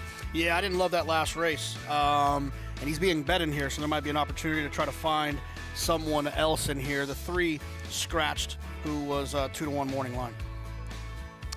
We're going to look back as we talked about on the road to the Kentucky Oaks. Yesterday, Busher, Whit Beckman already has 2 big players on the road to the Oaks with Her Laugh, Simply Joking, and now add Drexel Hill to the mix. Yeah, I thought Drexel Hill ran extremely well in this Busher. She's right back there on the far outside, like the navy blue silks, and she just keeps coming. The thing I like about her the most is it's not the easiest thing for a horse to do to split these 2 horses. I know it looks like there's a lot of room there, But man, that takes a little bit of courage from a horse to go in between this spot right here. A lot of times they could shy in a situation like this. She didn't. She just kept running, which I think is something to keep in mind when she finds herself in a race like the Kentucky Oaks, where you know you're going to have 14, most likely, a full field, and you're going to have to do some navigating as well. But she overcame some adversity early, too. She stumbled out of the gate just after the break, bumped into a rival, and then puts in this stretch run. So impressive. 79 Beyer for the win. I think probably of that trio for Whit Beckman, Simply Joking's probably the most highly regarded. But this is, a filly who's lightly raced on dirt, maybe just coming into her own right now. Yeah, Simply Joking has a little bit more tactical speed, more than this one. But that could work out really nicely for Whit Beckman, right? He can send one away from there. You don't definitely want to do something that's not going to help each horse win. Send one away from there and be a little bit more aggressive. If the pace is slow, the horse on the front end will be in a great spot. If the pace is fast, then you set it up for your other horse that wants to come from out of it. So nice little 1-2 punch for Whit Beckman. So much talk about Mohima. She got beat in her next prep for Brad Cox. Gazelle to come with that 100 points to the winner on April 5th. That's the big one here for the 3-year-old fillies. Obviously the Wood for the boys. Lot left to be, to see what happens in terms of the 3-year-old filly division. Yeah, I mean, yesterday I think was like a real separator day when it came to the Colts, right? We found out what we found out about journalism, horses like Sovereignty, and even Flood Zone here. But the fillies, there's not been a horse that's jumped out yet at us to say, oh, this is your Kentucky Oaks favorite. So some people thought it was going to be Mohima. Right, exactly. Yeah. I mean, I think that's probably the closest that it's been. So now you have an opportunity for those horses to kind of come to the party. And, the Derby is obviously a lot of fun, but the Oaks is an exciting opportunity as well, right? It's just the female version of the Derby the night before. The same idea, right? There's no, we'll get them next year. You can only run as a 3-year-old, and I think that adds to a lot of the excitement. Meanwhile, one who shocked us on opening day at Saratoga at 44-1, the Queen's MG, added the Adirondack as well. That's another graded stake to the resume. The Queen's MG keeps rolling for Staffy Joseph Jr., wins the Devona Dale with an 80 Beyer in victory. Yeah, I mean, just the most underrated little thing, right? She just keeps winning these races, these types of races. But she did it for Safi on his home court. And is she going to be able to take that show on the road? We'll see. But I thought she was impressive here, right? She ran up the inside and facing a much tougher group. She obviously has the foundation with the success she had up at Saratoga. This win at a mile. 4 wins, 8 career starts now. And she's putting together a nice resume. And she was the first starter for her Sire 1,000 Words. She won at 45-1 in that debut, and now she's putting together this multiple graded stakes winning resume. Yeah, it helps when you have a young sire who has a horse like this that can kind of thrust themselves on the screen. It goes a long way to get people to come back to 1,000 Words. Oh, the Queen's MG winning all these stakes. Well, it goes a long way. So good for the team. I think 1,000 Words is at Spendthrift, if I'm not mistaken. Okay, pretty sure. And, in terms of this 3-year-old filly division, as we work our way to the Oaks, one that certainly impressed us just the other week, Mig, Quiet Side. Somehow, I believe I was on with you when she ran. We certainly talked about it. Surprised she went off at that price. Ran a big effort for John Ortiz. Yeah, tale of 2 trips, right? Her return, a lot of stops and starts, having a steady. Just took the worst of it from a trip standpoint. But once again, she showed up and ran. She's never run a bad race in her life. She's never been off the board. Now in the Honeybee, she got to, get in a comfortable position, get in a good rhythm. What do we talk about? It's not how fast you're going, it's how you're going fast.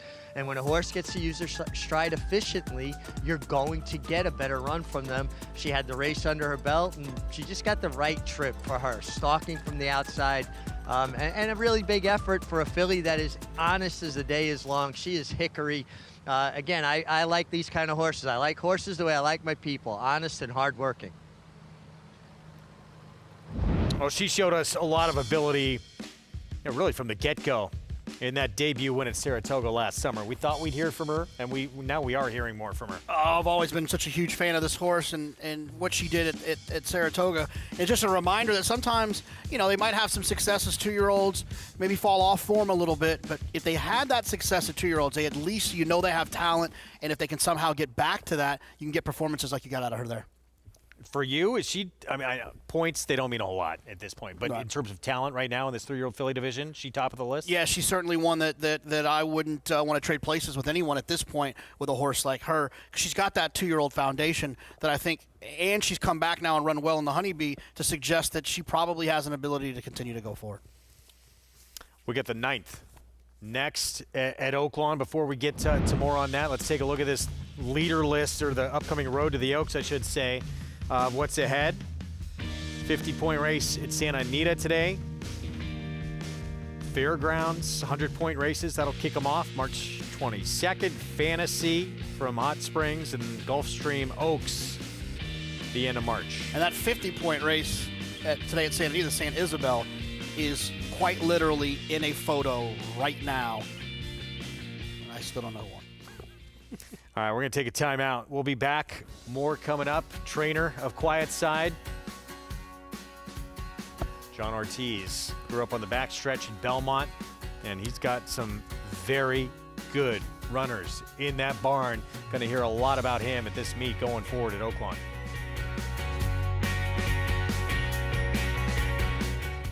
There's a big, bold, beautiful world waiting to be explored by you and your friends, of course. But not just any friends, the best of friends. The kind of friends who let you do you. Because in this world, it's positive vibes only. And when you get in the zone here, you stay a while. These aren't just good times, they're the best of times. And your time is now. So come explore. Resorts World.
Emmanuel Esquivel grew up in Mexico before moving to Chicago at the age of 8.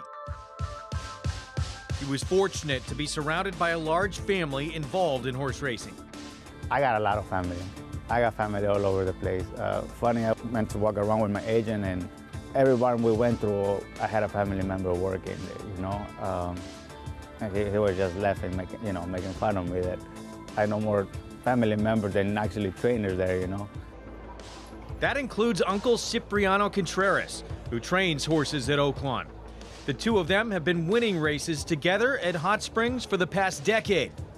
Having him on my horse is sure, yeah, makes me happy. And my kids are grown, and he's here. He's like my son. And, having my own kid on my horses, yeah, that makes me happy. The reins get shaken at her now. She responds, opens up 2.5. I like his riding style. He makes the lead sometimes, and when he makes the lead, he's got a horse. He always saves on a horse for the end. With about 100 yards to go now, the leader is still Oh My Good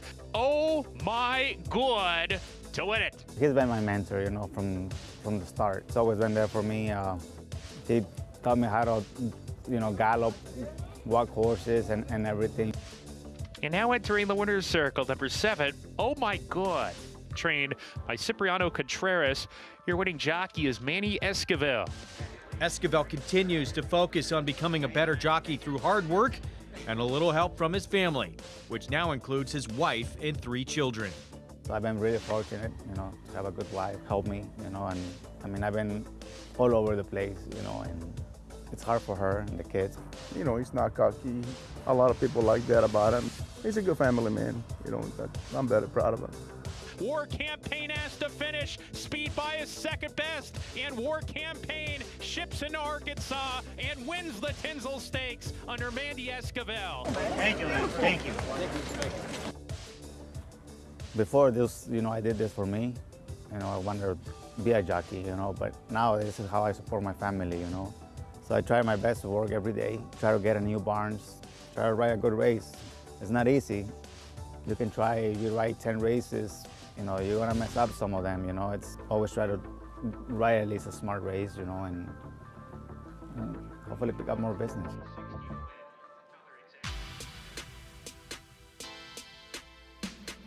Oh, he's getting quite a bit of business the way he's been riding. That's the one he'll be riding in this 9th race. Manny Esquivel coming up, Lured Away, who right now is 6-1. He'll be riding for Ken McPeek, of course, coming off a maiden win last time out. As we send it out to Meg, what's impressed you of what you've seen from him this meet? His consistency, Greg. Manny is consistent. He shows up. He's a professional. He's the kind of rider other riders respect because of his work ethic, because of his approach, and because of his consistency. He doesn't take a day off. He doesn't take a race off. He gives his horses their opportunities, puts them in a position. And, he just hit on something in that feature, too. That balance, right? Personal, professional, having a family. As a jockey, you bounce around a lot, you travel. And to have a supportive, loving, caring wife that helps take care of the home front and helps get you to where it goes. I know how important it was to me throughout my career, and you could see that with him. He's got that balance, the personal life, the professional life, and a very elusive thing for most athletes, not just jockeys. Now, what do you think, JK, the one he's riding here, this 5, Lured Away? Yeah, he doesn't have a lot of early speed. And when it comes to dirt racing anywhere, but especially at Oaklawn, I struggle with horses that have a lot to do and need the pace in front of them because there's nothing you can do to dictate that. I prefer horses that have a lot more tactical speed because they can create their own trip. They can make their own trip. He ran well last time, but I feel like he was in an advantageous spot with a pace that didn't really hold up. Meanwhile, you have, Landing Craft on the inside who wants to be forward. Ron Moquette, 3rd off the bench. A lot of things to like with Landing Craft. 5-2 right now as we get a look at him. Yeah, and the one thing when you at least I found that when you have a horse who has speed that's drawn on the rail, it's a little bit more predictive of what they're going to do. Because if you have a horse who the last time they won, they wired a field, why would anyone decide, oh, you know what, if we have this position, we have speed, we can make the lead, but let's not do that. Let's take back, get in behind horses, eat a bunch of dirt, and see if he likes that. I don't think that happens too often. Post break, when we come back, the 9th from Oaklawn. When we return, 6-5 favorites, still first division. There again, the one Manny Esquivel will ride, Lured Away. Stay with us.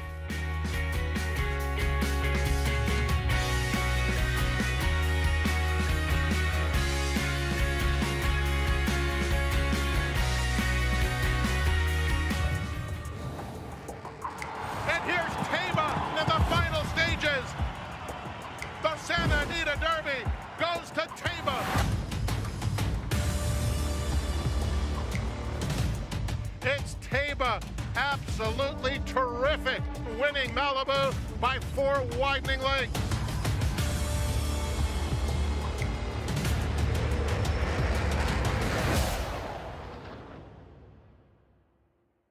Fasig-Tipton Digital presents Soul of an Angel. Graced with pure speed, she secured champion female sprinter honors, winning the Breeders' Cup Filly and Mare Sprint, earning the second highest winning Ragozin in the last 10 years of the race. Soul of an Angel! She also won the Grade 2 Ruffian and the Grade 3 Princess Rooney.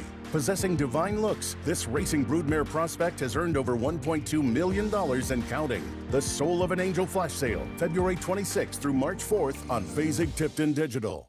Deep in the heart of horse country, from these Kentucky hills has sprung a legacy rivaled by few. From the all-time greats of yesterday to the breed-shaping bloodlines of today, our roots hold strong with the promise of tomorrow. For over a century, our passion has guided us to where we stand and everything we stand for.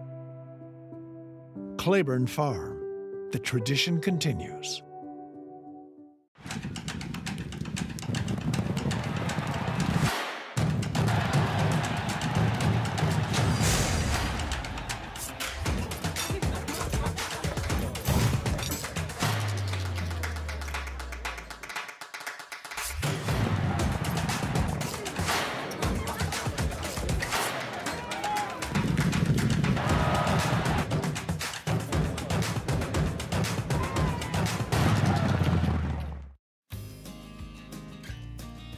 Back on our Sunday coverage on Fox Sports 2.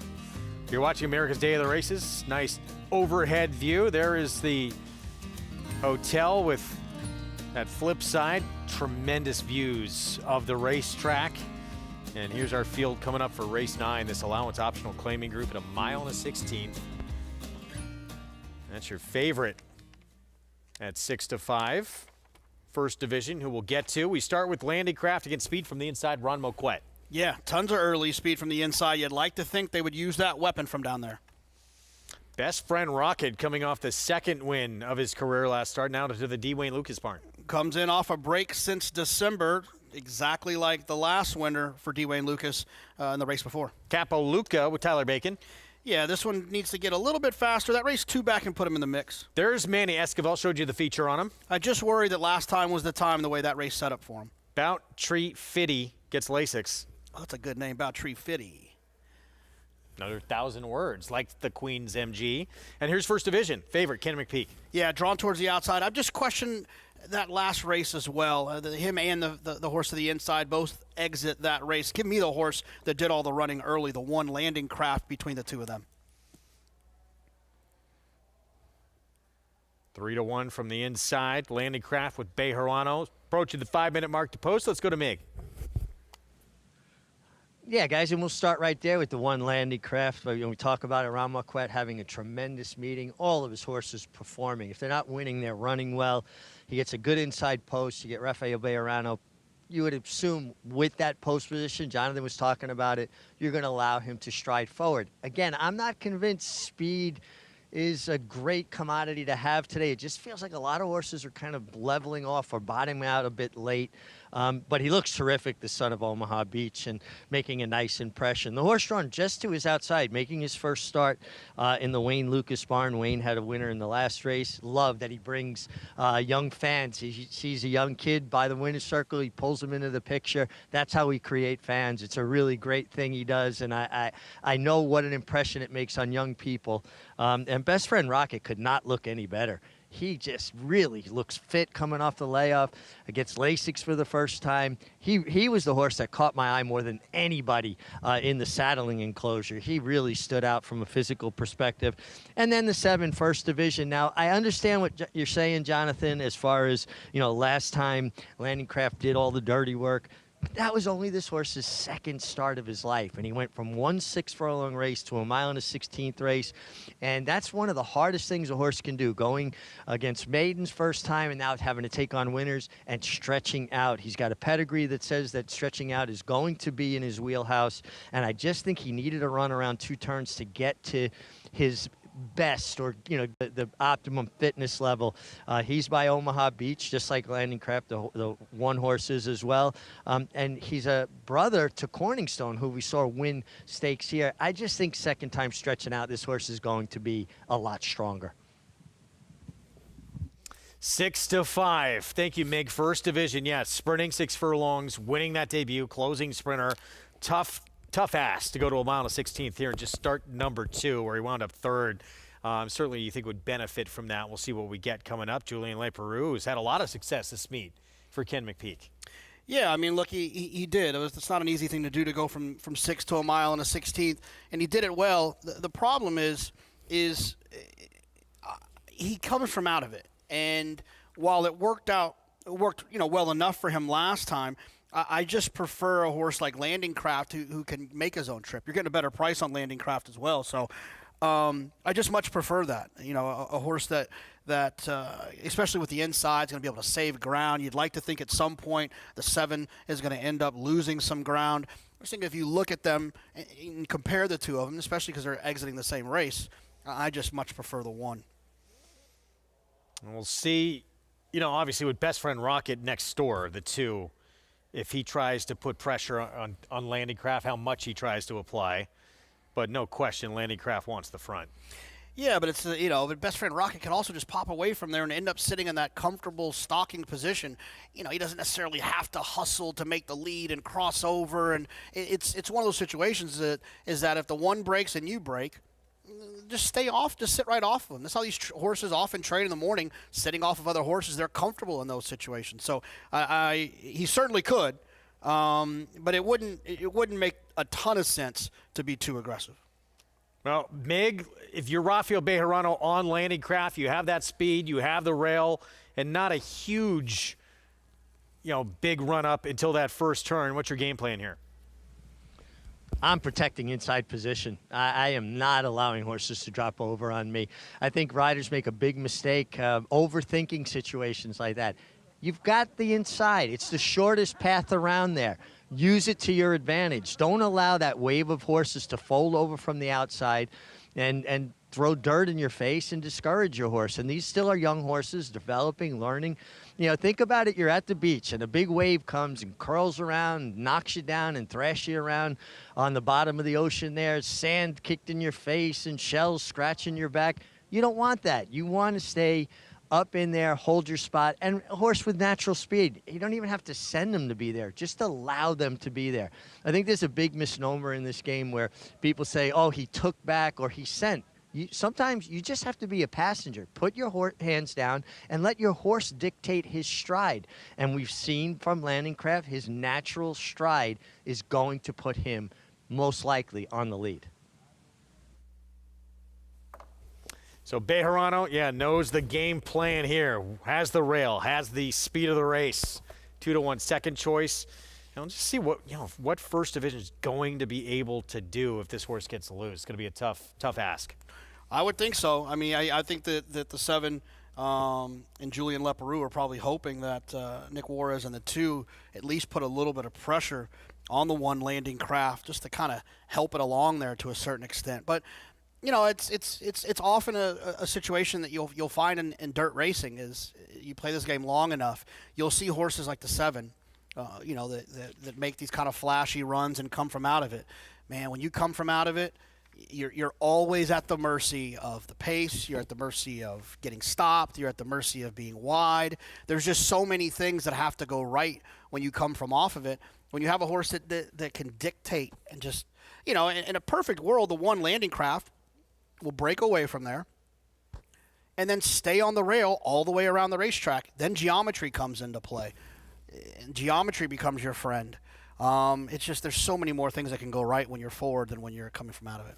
3-year-old race, so appropriate time to bring you back in here and talk about those 3 big preps. I think all of them really impressive in what each horse did in the Gotham, the Fountain of Youth, the San Felipe. I guess maybe hard not to say that journalism was the most impressive of the bunch, but who stood out to you? Well, yeah, it would have to be journalism because he found another stride inside the 8th pole.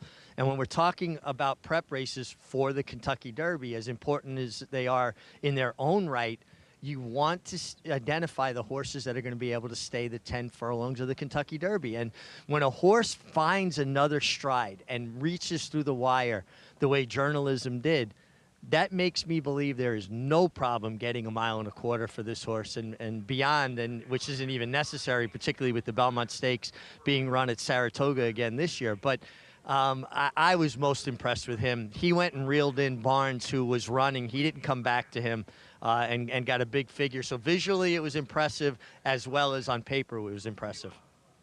And doing that off a 2.5-month layoff, 3-year-old debut, seems like there's even more upside to come, which is a scary thought for the rest of this 3-year-old crop. Yeah, I would think so. I would think for journalism, and you could say the same for Sovereignty as well, who's coming in off of a break. Both of them were very impressive off of layoffs, and for trainers that you would think they're going to continue to improve. 7-5 favorite here in the 9th. First Division, Julian Leparoux for Ken McPeak. Let's go to Matt Dinnerman. We're ready to go. And we're off. First Division bobbled coming out of the gate. Landing Craft from the inside going right to the lead here from Best Friend Rocket and Bout Tree Fitty, who strides in third on the outside. Gap of 4 early to Kapaluka, lured away second to last, and stablemate First Division trails with him as they charge into the first turn run. Landing Craft, the pacemaker, rationing his speed today nicely under Bejarano. 1.5 lengths in front of Best Friend Rocket, who runs in second. Bout Tree Fitty is third. Kapaluka in the 4th position. He's 5 lengths off the pace. First Division a length off of him and lured away. Got shuffled to the back of the pack on the rail as the half-dozen entrants swing up the backstretch. Landing Craft going well within himself. Went 24 seconds flat for the first quarter mile. It's Landing Craft a length and a tail ahead. Best Friend Rocket second. Kapaluka on the rail now. Takes the 3rd position from Bout Tree Fitty, who loses ground in 4th. Another 2 lengths back to First Division. And lured away can see them all as the 6 runners are now in single file line going into the far turn. Landing Craft into the turn, 1.5 lengths in front. Best Friend Rocket has been in chase mode throughout. Landing Craft opening up the lead to 2. Best Friend Rocket in an all-out drive second. He's about 7 lengths ahead of Bout Tree Fitty. First Division splitting horses passing Bout Tree Fitty and also Kapaluka. First Division on the move. He's on the rail, but has 7 lengths to gain in the final quarter mile. Top of the stretch. Landing Craft off the turn with a 2-length lead. Best Friend Rocket trying to reel him in. Here comes First Division let loose on the outside, and First Division is gobbling up ground down the center. It's Landing Craft. First Division grandstand side continues to run on, and Best Friend Rocket has found a second lease of life. He's coming charging. First Division on top with Best Friend Rocket. Photo finish. Very tight. The heads were up and down. Best Friend Rocket and First Division hit the line together. Landing Craft third and lured away was 4th. Photo finish. Best Friend Rocket looked like he was done. All of a sudden, the 7 came to him, and he re-engages here. Photo finish with First Division, the 7 and the 2. Yeah, that was a nice run from the 7. The 2 ran extremely well. 2 to come back. It's a tough angle. It's a tough angle. It always feels like it's more outside than it is. The cameraman showing the 2. It's too close to call. I think it's very close. The 1 had no excuse in the meantime. At this point, 2 sort of look done. Here comes the 7 to roll by him, and then this 2-horse Best Friend Rocket re-engages and may have got this done very tight. Mig, what'd you think? Yeah, I do believe that the 2-horse got it, and actually they just posted it. He got out. This horse, Best Friend Rocket, was under an all-out drive, 3 furlongs out. Nick Juarez really earned his money here. You want to talk about a rider's fitness level. He was asking this horse for everything for a long way, and the horse got to wandering a bit. And then when the outside run of the 7 First Division came on, it almost like he got interested again and re-engaged. This was a big effort to fight his way between horses and running in stops and starts like that. This is a work in progress, a horse with a lot of ability that's still figuring this game out. Yeah, no question. Very green, and you could see he's got the ability, though, but yeah, some stops and starts, and when he gets that rhythm going, able to get it done just barely. Wow. Best Friend Rocket, back-to-back wins now. Moving to the D. Wayne Lucas barn. Nick Juarez for Frank Fletcher Racing Operations, son of Curlin. It was an expensive purchase, and now it's starting to pay off with these back-to-back victories. Prices from this ninth. When we come back, we will set up the nightcap as well. Stick with us. It's Best Friend Rocket in the feature.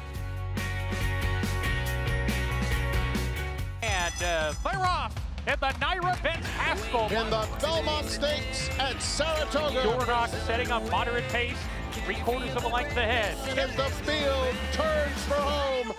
They're at it again. The two Belmont first and second place finishers. Mind Frame on the outside. It's coming after Dornoch. Dornoch wins the Haskell. It will be Dornoch to win the Belmont Stake.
Back on our Sunday coverage on Fox Sports 2. You're watching America's Day at the Races in a town that loves their horse racing.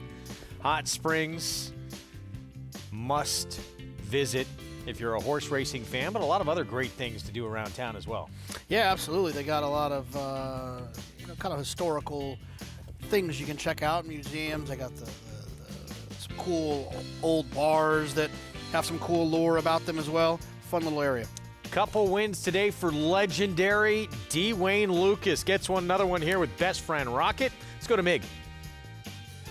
Yeah, thanks, Greg. And Best Friend Rocket, Wayne, he was ultra game in between horses. He really fought. Well, it was amazing. That last, probably the last 4 strides, it looked like he was going to be second and maybe even third. And that horse brushed him a little bit on the outside, the 7 horse. And I think it really got him going. It made him competitive. He came after him that last 4 strides. Yeah, it really looked like it got him mad a little bit.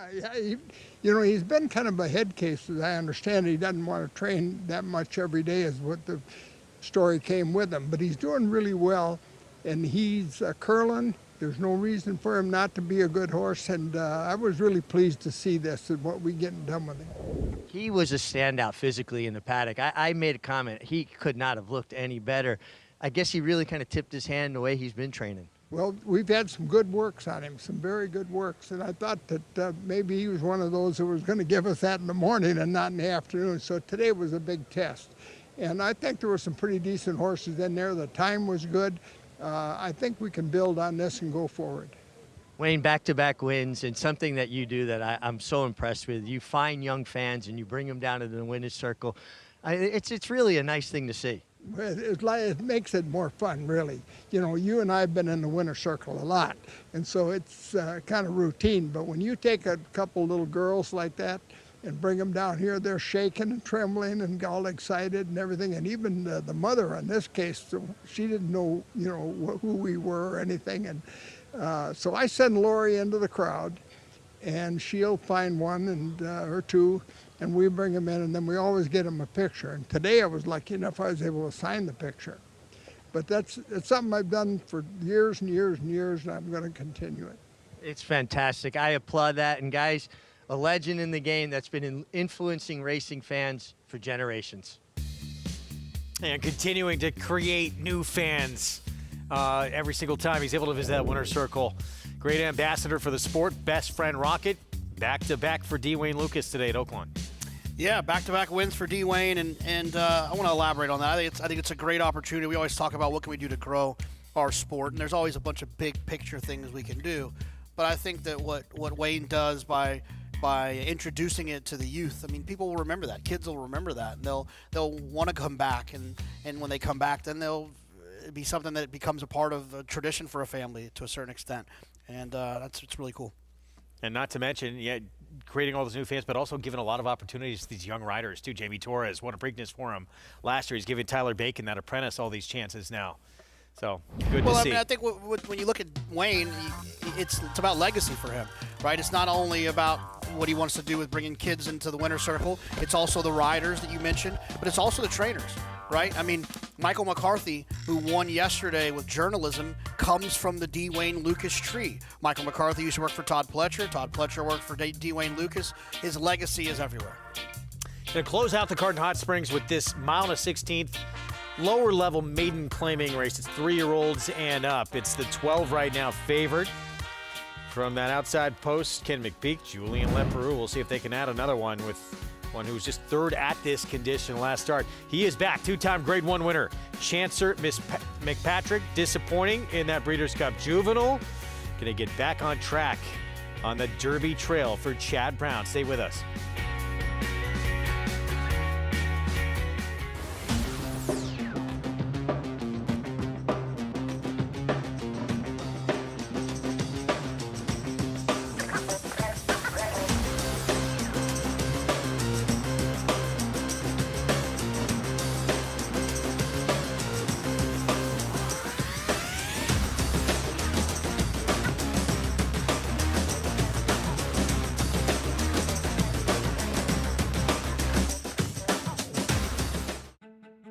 Be a part of history and reserve your place at the all-new Belmont Park.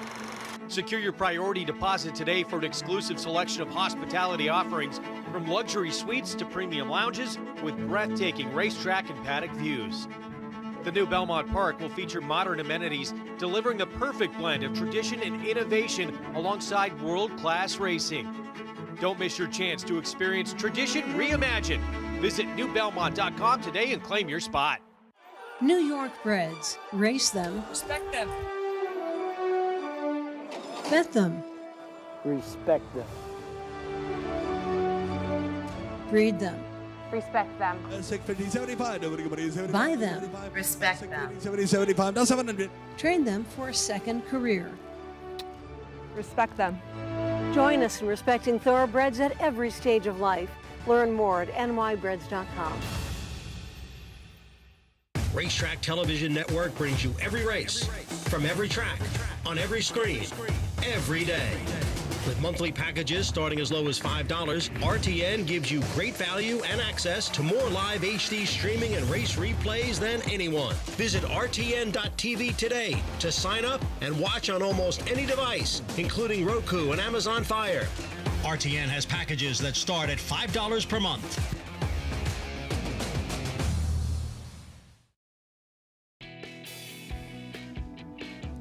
Back on our Sunday coverage, you're watching America's Day at the Races. Thanks for being with us on this Sunday afternoon. We still have the nightcap to come from Oaklawn. Going to close it out with a maiden claiming mile and a 16th event.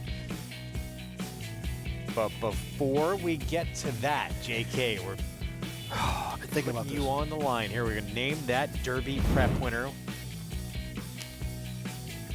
Your solo on this one, career record. 4-time winner. One of those wins, you see the career earnings. Triple Crown race. Second of the Sam F. Davis before a Tampa Bay Derby win.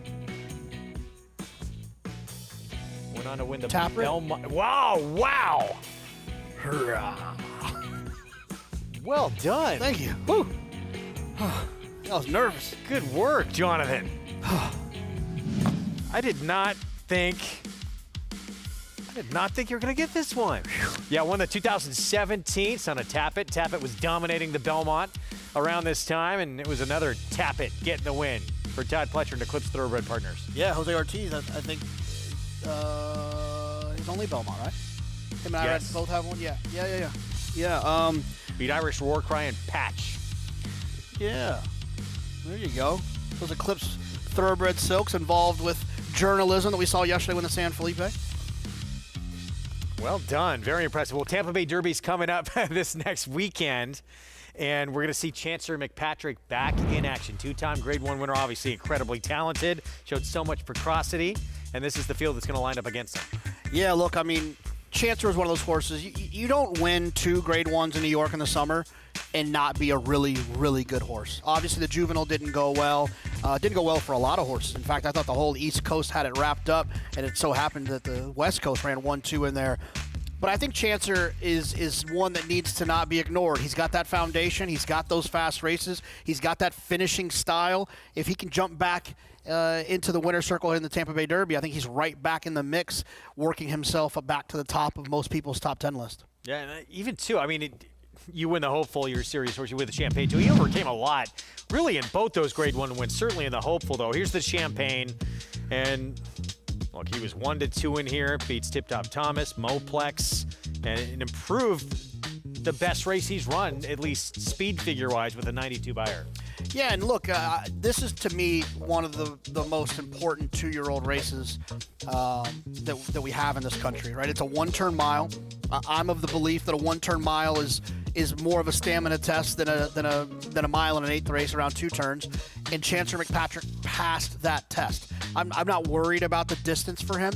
We'll talk about it when he gets to the Kentucky Derby. Maybe then that 1.25 miles might be something to discuss, but it's not even on my list of things to care about when it comes to Chancer McPatrick. If he shows up and runs this race, he'll be able to handle this Tampa Bay Derby field.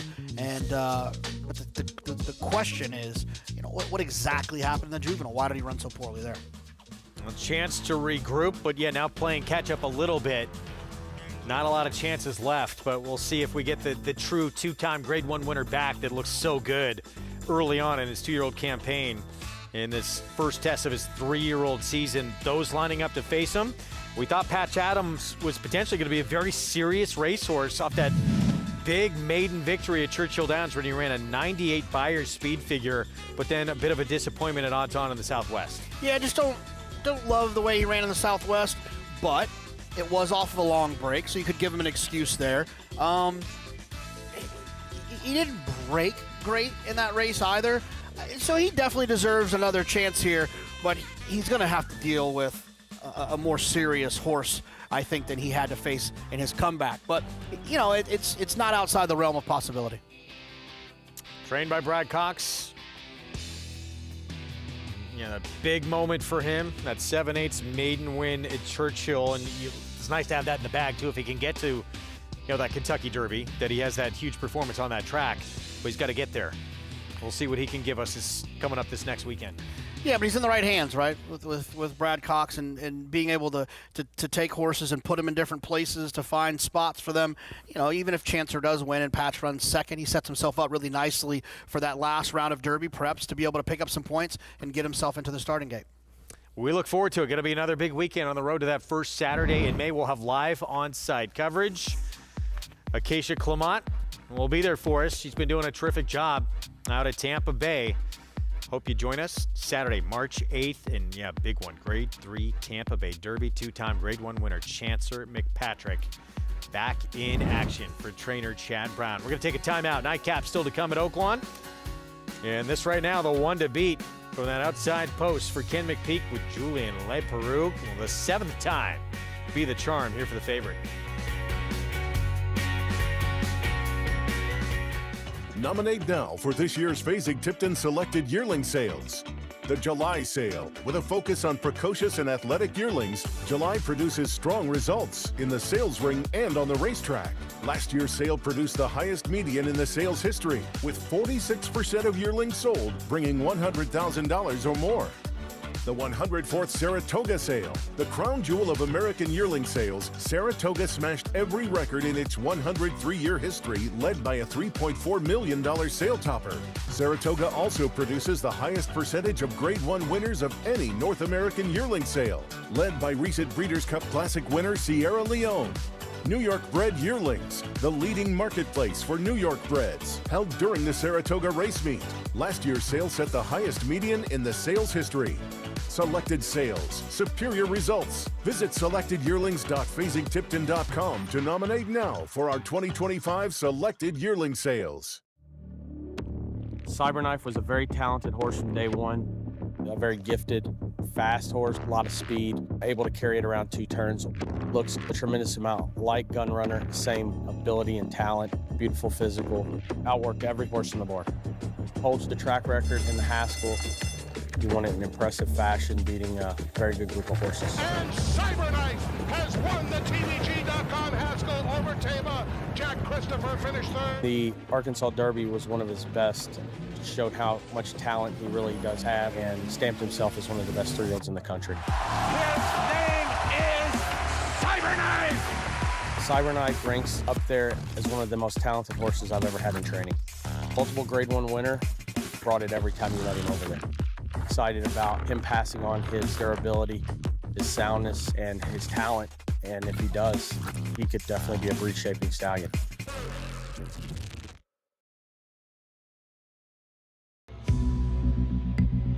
Well, a good horse is inspirational, and a good horse makes you want to pursue it even further, but it makes you the rest of your life. It creates a little bit of an ebullience, and you feel excited about life whenever you're winning good races with horses. And they don't come around very often. And of course, that's Cox's Ridge and Van Landingham. That's the Belmont paddock. And that's, I think, Temperance Hill at the Belmont. The family of John Ed Anthony has been associated with lumber and timber in Arkansas for over 100 years.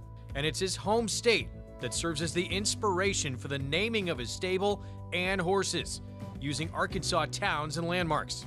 In the 1970s through the 1990s, Loblolly Stable campaigned some of the most famous horses in Oaklawn history, which carried Anthony's famous chocolate brown and yellow silks. Cox's Ridge became Anthony's first prominent horse in the late 1970s. The stable had 3 champions in the 80s and 90s. Temperance Hill was named champion 3-year-old male in 1980. In 1985, Van Landingham won champion older male. He was a front-running freak. There wasn't anything to do about it. That's the way he was going to race. And Prairie Bayou was awarded champion 3-year-old male in 1993. He was trained by Tom Bohannon. Was speaking to Tom about what a good job he had done. He looked at me and said, anybody could train this horse. I was too young to go to the races when Cox's Ridge was racing, but was able to sneak into the track to see Temperance Hill run at Oaklawn. Temperance Hill would be my favorite just because of the races he won and the exposure he gave the stable. Temperance Hill now takes the lead. It's Temperance Hill, Arkansas Derby winner, taking the lead, going off by 2. He won the Belmont and then the Travers and then the Jockey Club all in 1 year. Guys, looking over here, this is the Travers. Oh, it's a tough race to win. Loblolly also won the Arkansas Derby a record 3 times before being dispersed in the mid-1990s. Playing left, putting the Arkansas Derby ball in. The hometown colors of Loblolly Stable of John Ed Anthony, the 3rd-generation lumberman from Fordyce, Arkansas, who loves winning this home state race. Horse racing has always been a way for John and Ed to bond, but since starting Shortleaf, it's gone to a whole new level. We talk daily about what mare to breed to what stallion, or what's going on with the horses in Ocala, or what stallions we should be interested in. You have to stay on top of it on a daily basis. So it's an ongoing thing that we've certainly bonded over the years.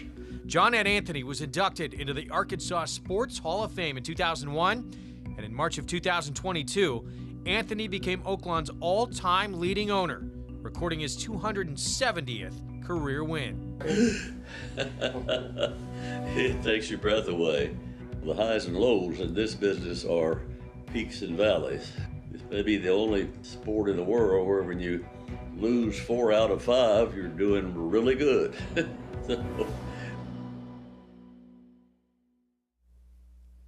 Mig, pretty incredible legacy John Ed Anthony has in this game, and incredible that he's the all-time winning owner now in Hot Springs, and the first ever winner he had there. He couldn't find his way to the winner's circle. He actually got lost. Well, it's beyond appropriate that John Ed Anthony and originally Loblolly, now Shortleaf Stable, would be the leading owner here. This is hometown. I actually went by Shortleaf, the farm, here in Arkansas, which is maybe 10 minutes from the track the other day.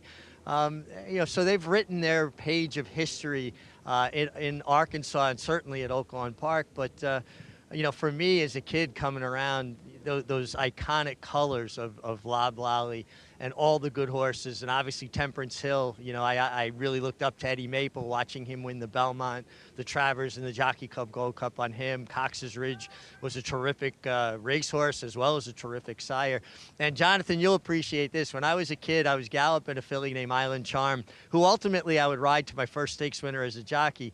But I was an exercise rider, hadn't ridden races yet, and I saved up money to bet on her, and I was in the paddock, and Marjorie Clayton at the time, who became Marjorie Cordero, was in the paddock, and she had been working a horse, Tilly's Curve, for Joe Canty, Loblolly, and I asked her to place the bet for me. I had $100 to bet on my filly, and she said, our filly's pretty good. You might want to bet an exacta. So I wound up betting a $20 exacta box and win in place, and Tilly's Curve beat Island Charm, and all the money I made from that gamble is the money I bought my riding equipment when I started as a jockey. So thank you to Marjorie Cordero and Loblolly, Tilly's Curve, and Island Charm. That was a great story. That's and good. yeah, he started out so young. Mig, I know you didn't have a lot of finances to work with, being incredibly young when he started out, living on the racetrack, riding, and making a name for himself. This post-parade coming up for this finale here. Again, 1.1/16 distance, and we'll start off with Crabtree, Rafael Bejarano, Ron Moquett. I wonder if this is named after the receiver, Michael Crabtree. Might be. For Texas An old Tech. 49er. Yeah, he had an incredible final season at Texas Tech. Big Walk, Dwayne Lucas, Nick Juarez. Dwayne Lucas, 3 in a row? Maybe. Here's Devil's Fork for Shortleaf Stable, John Ed Anthony. Yeah, dropped in for 20 last time. Ran okay, but got some pace to close into. Cash App Mike, 2 starts, has not done a lot of running. Hasn't done much running. He's probably, if you bet on him, you'll probably be asking somebody to Cash App you. Here's Isaac Castillo on Coach Sam P. Yeah, another one who last time ran okay, but still not fast enough for this group. More Money Mo. Better races seem to come on grass. Yeah, his best lifetime races on the grass. Unfortunately, they're running on the dirt here today. Rocket Knight contender went by. Yeah, Rocket Knight went by, and now we're okay. Unnecessary Tricks, long shot. Definitely deserves to be a long shot. And here's 12-1 Charming Tiger. Showed a little improvement. Yeah, showed some speed last time, but still wasn't able to see it through.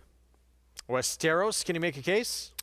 I cannot, but I did like I like Westeros. It's a city in Game of Thrones, if I'm not mistaken. Oh, okay. Watch that entire series on my iPhone. That's That, why I you can't told see me anymore. That is wild. Dr. Storm, 4-1, and then here's the favorite, Chow Chow Devin. A French bred horse on top and bottom, running on the dirt, which is interesting, and favored on the dirt. Yeah, and that Dr. Storm next door as well. That one dropping from 25 down to 12, who just ran 4th at that condition for a good barn, Greg Compton. Let's go to Mig for more on the contenders here. Yeah, we're going to talk about a long shot first. A long shot hailing from the Wayne Lucas barn in the 2 Big Walk. Now, I can't recommend this horse on form. His form is just not good. But I would be remiss not to mention this horse because he looks outstanding. but coming from a good barn, Wayne Lucas, you expect them to look good, and this horse could not look any better. So again, I would feel bad if this horse runs well and I didn't mention him, because physically really checking the boxes for me. Your favorite on the outside, Chow Chow Devin, looks fantastic. Got a tough post, though, guys. You know, these lower-level races, horses usually are not so much better than everybody else that they could afford to lose a lot of ground. He makes a lot of sense on paper, but this is a very tough draw for him. And that would bring me back to the most next logical horse, and that would be the 3 Devil's Fork. We just did that feature about John Ed Anthony. The feature angle's pretty strong on America's Day at the races. And this horse warmed up amazing. Left the pony, really framed up beautifully. Head bowed, just looked like that coiled up spring waiting to be released. I think Devil's Fork is the next most logical horse and has a much better post. Yeah, and it's a rematch, thank you, Mig, with Devil's Fork, the 3 who becomes the favorite now, as Mig says that. And there's a look at this gray for John Ed Anthony's Shortleaf Stable. He had a wide trip against the favorite last time out, who had the much better trip that day. And he was only 3/4 of a length behind him, first time stretching out. Yeah, and look, he caught a racetrack that had some moisture in it, so maybe that wasn't ideal. But was running okay, competitive at least, running 5th a couple times for maiden special weight, and now dropped in for a tag, ran well enough. Usually when it comes to these maiden claiming races, I always want to try to identify and find horses that I feel like have shown some ability at a higher class level. A lot of these horses have been running for 12.5, so even though it was for maiden 20 last time, I thought this horse ran okay. It's just one of those situations where I just don't like closers at short prices on the dirt. So, I mean, Devil's Fork, the trip he got, and the favorite, the trip he had a tougher trip, didn't he? Devil's Fork? Yeah. Yeah, no, I mean, he did. But the race kind of fell apart. And so a lot of times you see a horse, it can be wide all the way around there, and it feels like, oh, they didn't get a great trip. But if the horses in front of them are stopping, sometimes that's the best way. The overland route is the best trip that you can work out. So, yeah. Meanwhile, Rocket Knight to 7. He finished ahead of the favorite last start in that January 23rd race. Goes to a new barn. He's been popular in the claim box. I know he's 0 for 15, but 7-2 right now, another player, or just too many opportunities? Yeah, but I mean, like Steve Asmussen couldn't win at this level, going to a barn that's 0 for 11 for the meet and 8% on the year. Nightcap from Hot Springs. Let's go to Matt Dinnerman for the call. Dr. Storm, post 11. Here's Coach Sam P. 2 back, More Money Mo to the outside post. Shoo Shoo David.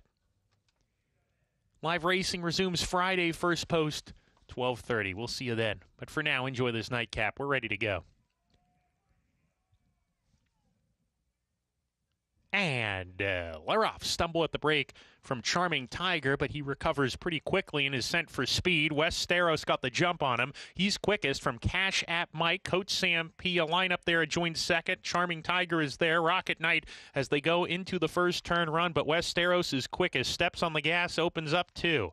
He's in front clearly here. Cash App Mike in second with Rocket Knight and Charming Tiger, who's 3 deep. A length and a half to Big Walk makes his way into 5th, just ahead of Coach Sam P. and More Money Mo. Shoo Shoo Daven well off the speed today. He's 7 or 8 lengths behind with Crabtree. Then Dr. Storm has 2 runners beat. Their Devil's Fork and Unnecessary Tricks. Down the backstretch, a dozen runners separated by maybe 11 or 12 lengths here. Wes Steros leads the way, 2-length edge with 5 furlongs to travel. Rocket Knight a clear path into second, and he's racing alone, a length and a half in front of Charming Tiger, and Big Walk pretty much to the inside of him. Coach Sam P. 4 lengths off the lead in 5th, sailing into the 4-turn run. More Money Mo saving ground as they go into that far turn. Shushu Daven and Dr. Storm, they're next in the field. Dr. Storm making up some ground. Shushu Daven is right behind him. Cash App Mike completely giving way. He's done. Devil's Fork is underway from towards the back of the field, passing a few horses here. Devil's Fork, he's on the move on the far outside, coming to the top of the lane. Westeros coming back to the group. He's being swarmed and he's done,